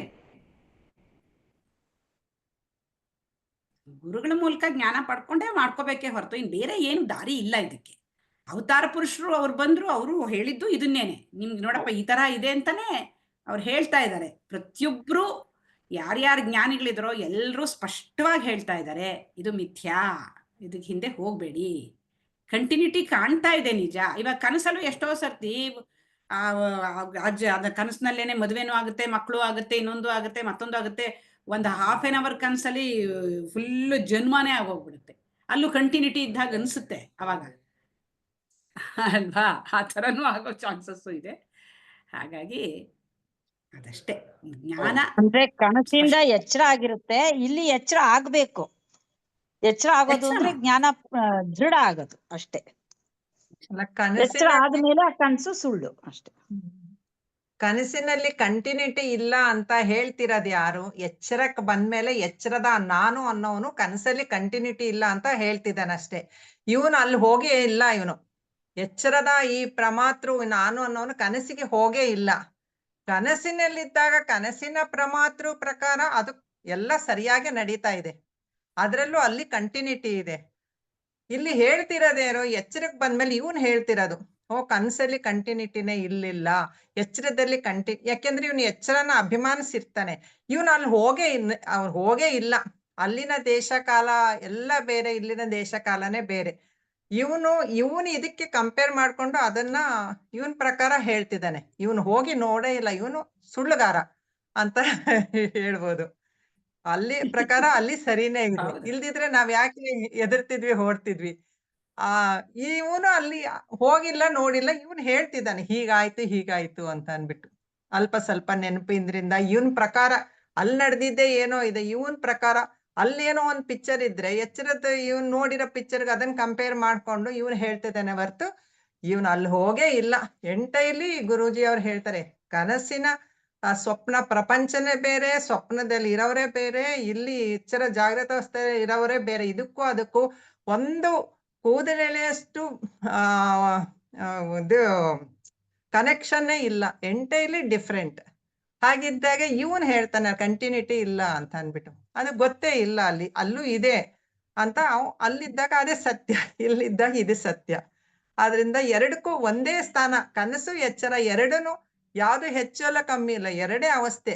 ಒಂದು ಸುಪ್ತ ಅವಸ್ಥೆ, ಇನ್ನೊಂದು ಈ ಎಚ್ಚರ ಕನಸು, ಎರಡು ಸೇರಿ ಒಂದೇ ಅವಸ್ಥೆ ಅಂತ ಹೇಳ್ತಾರೆ. ಮೊದಲು 3 ಅವಸ್ಥೆ, ಆಮೇಲೆ 2 ಅವಸ್ಥೆ, ಆಮೇಲೆ ಇಲ್ವೇ ಇಲ್ಲ, ಇರೋದು ಒಂದೇ ಅವಸ್ಥೆ. ಇಲ್ಲ, ಎಲ್ಲ ನನ್ನ ಇರುವಿನಲ್ಲೇ ತೋರ್ಕೊಳ್ತಿರೋದು 3 ಅವಸ್ಥೆಗಳಿಲ್ಲ ಅಂತ ತೆಗ್ದಾಕ್ತಾರೆ. ಮಾಂಡುಕ್ಯ ಕಾರಿಕೆಯಲ್ಲಿ ಗುರೂಜಿ ಅವ್ರು ತುಂಬಾ ಚೆನ್ನಾಗಿ ಎಕ್ಸ್ಪ್ಲೈನ್ ಮಾಡಿ ಹೇಳಿದ್ದಾರೆ. ಇದೆಲ್ಲ ನಮ್ಮ ಸ್ವರೂಪನ್ ತಿಳ್ಕೊಳ್ಳೋದಕ್ಕೋಸ್ಕರ. ಎಚ್ಚರಕ್ಕೆ ನಾವ್ ಎಷ್ಟು ಇಂಪಾರ್ಟೆನ್ಸ್ ಕೊಡ್ತಿದೀವಿ, ಕನಸಿನ ತರನೇ ಎಚ್ಚರ ಅವಸ್ಥೆನೂ ಸುಳ್ಳು ಅಂತ ಪ್ರೂವ್ ಮಾಡೋದಕ್ಕೋಸ್ಕರ ಆ ಎಕ್ಸಾಂಪಲ್ ತಗೊಳ್ತಿದ್ದಾರೆ ಅಷ್ಟೇ. ಆದ್ರಿಂದ ಅದಕ್ಕೆಲ್ಲ ಎಷ್ಟೆಷ್ಟು ಇಂಪಾರ್ಟೆನ್ಸ್ ಕೊಡ್ಬೇಕು ಅಷ್ಟೇ ಇಂಪಾರ್ಟೆನ್ಸ್ ಕೊಟ್ಬಿಟ್ಟು ನಮ್ಮ ಸ್ವರೂಪದಲ್ಲಿ ನಿಲ್ಲೋದಕ್ಕೆ ಇವೆಲ್ಲ ಹೇಳ್ತಿದ್ದಾರೆ. ಇದನ್ನ ಪೂರ್ತಿ ಬಿಡಿಸ್ಕೊಂಡು ಹೋದ್ರೆ 100% ಕ್ಲಾರಿಟಿ ಸಿಕ್ಕೋದಿಲ್ಲ. ಇಲ್ಲೇ ಸಿಗಾಕೊಳ್ತೀವಿ. ಮಾಯೆನ ಹುಟ್ಟೇ ಇಲ್ಲ ಮಿಥ್ಯಾ ಪ್ರಪಂಚನ ನಾವು ಎಷ್ಟು ಎಕ್ಸ್ಪ್ಲೈನ್ ಮಾಡಿದ್ರು ಎಂಡ್ಲೆಸ್. ಆಗ್ಲೇ ಮೇಡಮ್ ಹೇಳ್ದಂಗೆ ಅವ್ರವ್ರ ವ್ಯೂಯಲ್ಲಿ ಹೇಳ್ತಾ ಹೋಗ್ತಾರೆ. ಆದ್ರಿಂದ ಏನಕ್ಕೆ ತಗೊಂಡಿದ್ದಾರೆ ಈ ಅವಸ್ಥೆಗಳು? ನಮ್ಮ ಸ್ವರೂಪನ ತಿಳ್ಕೊಳ್ಳೋದಕ್ಕೋಸ್ಕರ ತಗೊಂಡಿದ್ದಾರೆ ಅನ್ನೋದು ಇಂಪಾರ್ಟೆನ್ಸ್ ಕೊಟ್ಕೊಂಡು ಹೋಗೋದು ಸರಿ ಅಂತ ಅನ್ಸುತ್ತೆ. ಇಲ್ಲ, ಹೌದು, ಖಂಡಿತ. ಇನ್ನೊಂದಷ್ಟು ಡೀಪ್ ಆಗಿ ಹೋಗೋದಾದ್ರೆ, ನಮಗೆ ಗೊತ್ತಿಲ್ಲದೆ ಇರೋ ಪ್ರಪಂಚನ ನಾವು ಊಹಿಸ್ಕೊಳ್ಳೋಕು ಸಾಧ್ಯ ಇಲ್ಲ. ಸೊ ಇವಾಗ ಅಂದ್ರೆ ನನಗೆ ದೇವ್ರ ಬಗ್ಗೆ ಏನೋ ಗೊತ್ತಿಲ್ಲ ಅಂತಂದ್ರೆ ನನಗೆ ಇಮಿಡಿಯೇಟ್ ಆಗಿ ಯಾವ್ದಾರ ಒಂದು ದೇವ್ರ ಜ್ಞಾಪಕ ಬರ್ತಾರೆ, ದೇವ್ರ ನಮಸ್ಕಾರ ಮಾಡ್ತೀನಿ, ನನ್ನ ಮನಸ್ಸಲ್ಲೇ ದೇವ್ರ ಬಗ್ಗೆ ಧ್ಯಾನ ಮಾಡ್ತೀನಿ ಅಂದ್ರೆ ಇದರ ಗಣೇಶ, ವಿಷ್ಣು, ಆ ತರ ದೇವ್ರ ಫೋಟೋಗಳ ನೋಡಿರೋದು ಅಥವಾ ಮೂರ್ತಿಗಳ ನೋಡಿರೋದು ಜ್ಞಾಪಕ ಬರ್ತಾರೆ ಹೊರತು ಗೊತ್ತಿಲ್ಲದೆ ಇರೋ ಮಾರ್ಸ್ ಅಲ್ಲಿರೋ ಯಾವುದೋ ಒಂದು ದೇವ್ರು ನನಗೆ ಖಂಡಿತ ಜ್ಞಾಪಕ ಬರಲ್ಲ. ಅಂತಂದ್ರೆ ಅವರೆಲ್ಲರೂ ಕೂಡ ನನ್ನ ಕ್ರಿಯೇಷನ್ನೇ. ದೇವ್ರನ್ನ ನನ್ನ ಉಪಯೋಗಕ್ಕೋಸ್ಕರನೇ ನಾನು ಉಪಯೋಗಿಸ್ಕೊಳ್ಳೋದು.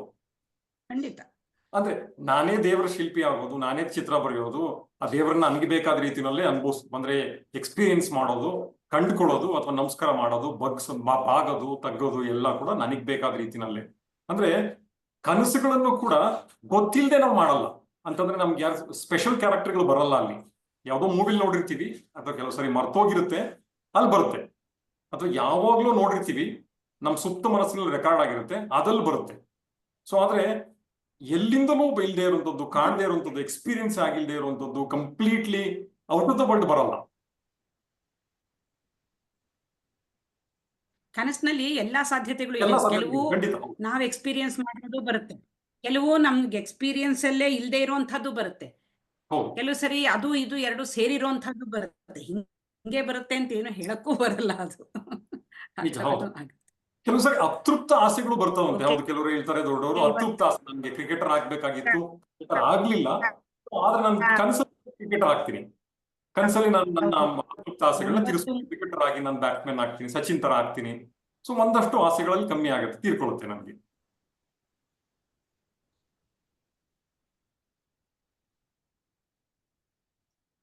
ಹೌದು, ಖಂಡಿತ. 9:45 ಇಲ್ಲಿಗೆ ನಿಲ್ಸೋಣ. ಮುಂದಿನ ಕ್ಲಾಸಲ್ಲಿ ಇದನ್ನ ಈ ಪ್ರಶ್ನೆಗಳಿಂದಾನೇ ಪ್ರಾರಂಭ ಮಾಡೋಣ, ಆಮೇಲೆ ಪಾಠಕ್ಕೆ ಹೋಗೋಣ. ಪ್ರಾರ್ಥನೆ ಮಾಡ್ತೀರಾ ಪದ್ಮಾ ಅವ್ರೆ?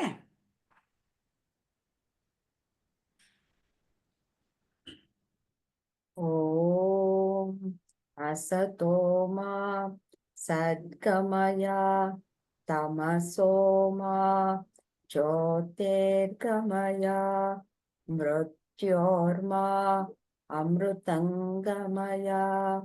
ಓಂ ಶಾಂತಿ ಶಾಂತಿ ಶಾಂತಿ.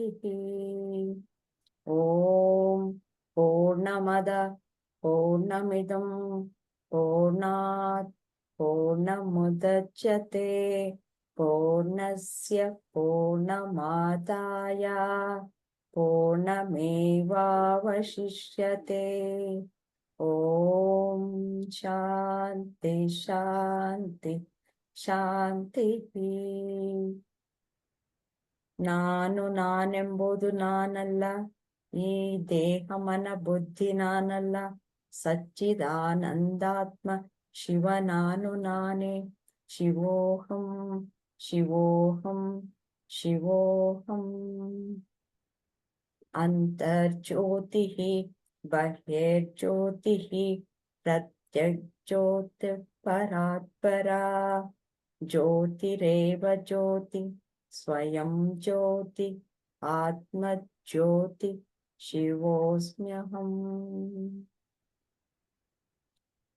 ಆತ್ಮದರ್ಶನಂ ಬ್ರಹ್ಮದರ್ಶನಂ ಬ್ರಹ್ಮದರ್ಶನಂ ಸತ್ಯದರ್ಶನಂ. ಲೋಕಾ ಸಮಸ್ತಾ ಸುಖಿನೋ ಭವಂತು. ಲೋಕಾ ಸಮಸ್ತಾ ಸುಖಿನೋ ಭವಂತು. ಲೋಕಾ ಸಮಸ್ತಾ ಸುಖಿನೋ ಭವಂತು. ಹರಿ ಓಂ ತತ್ಸತ್. ಓಂ ಶ್ರೀ ಗುರುಭ್ಯೋ ನಮಃ. ಶ್ರೀ ಕೃಷ್ಣಾರ್ಪಣಮಸ್ತು.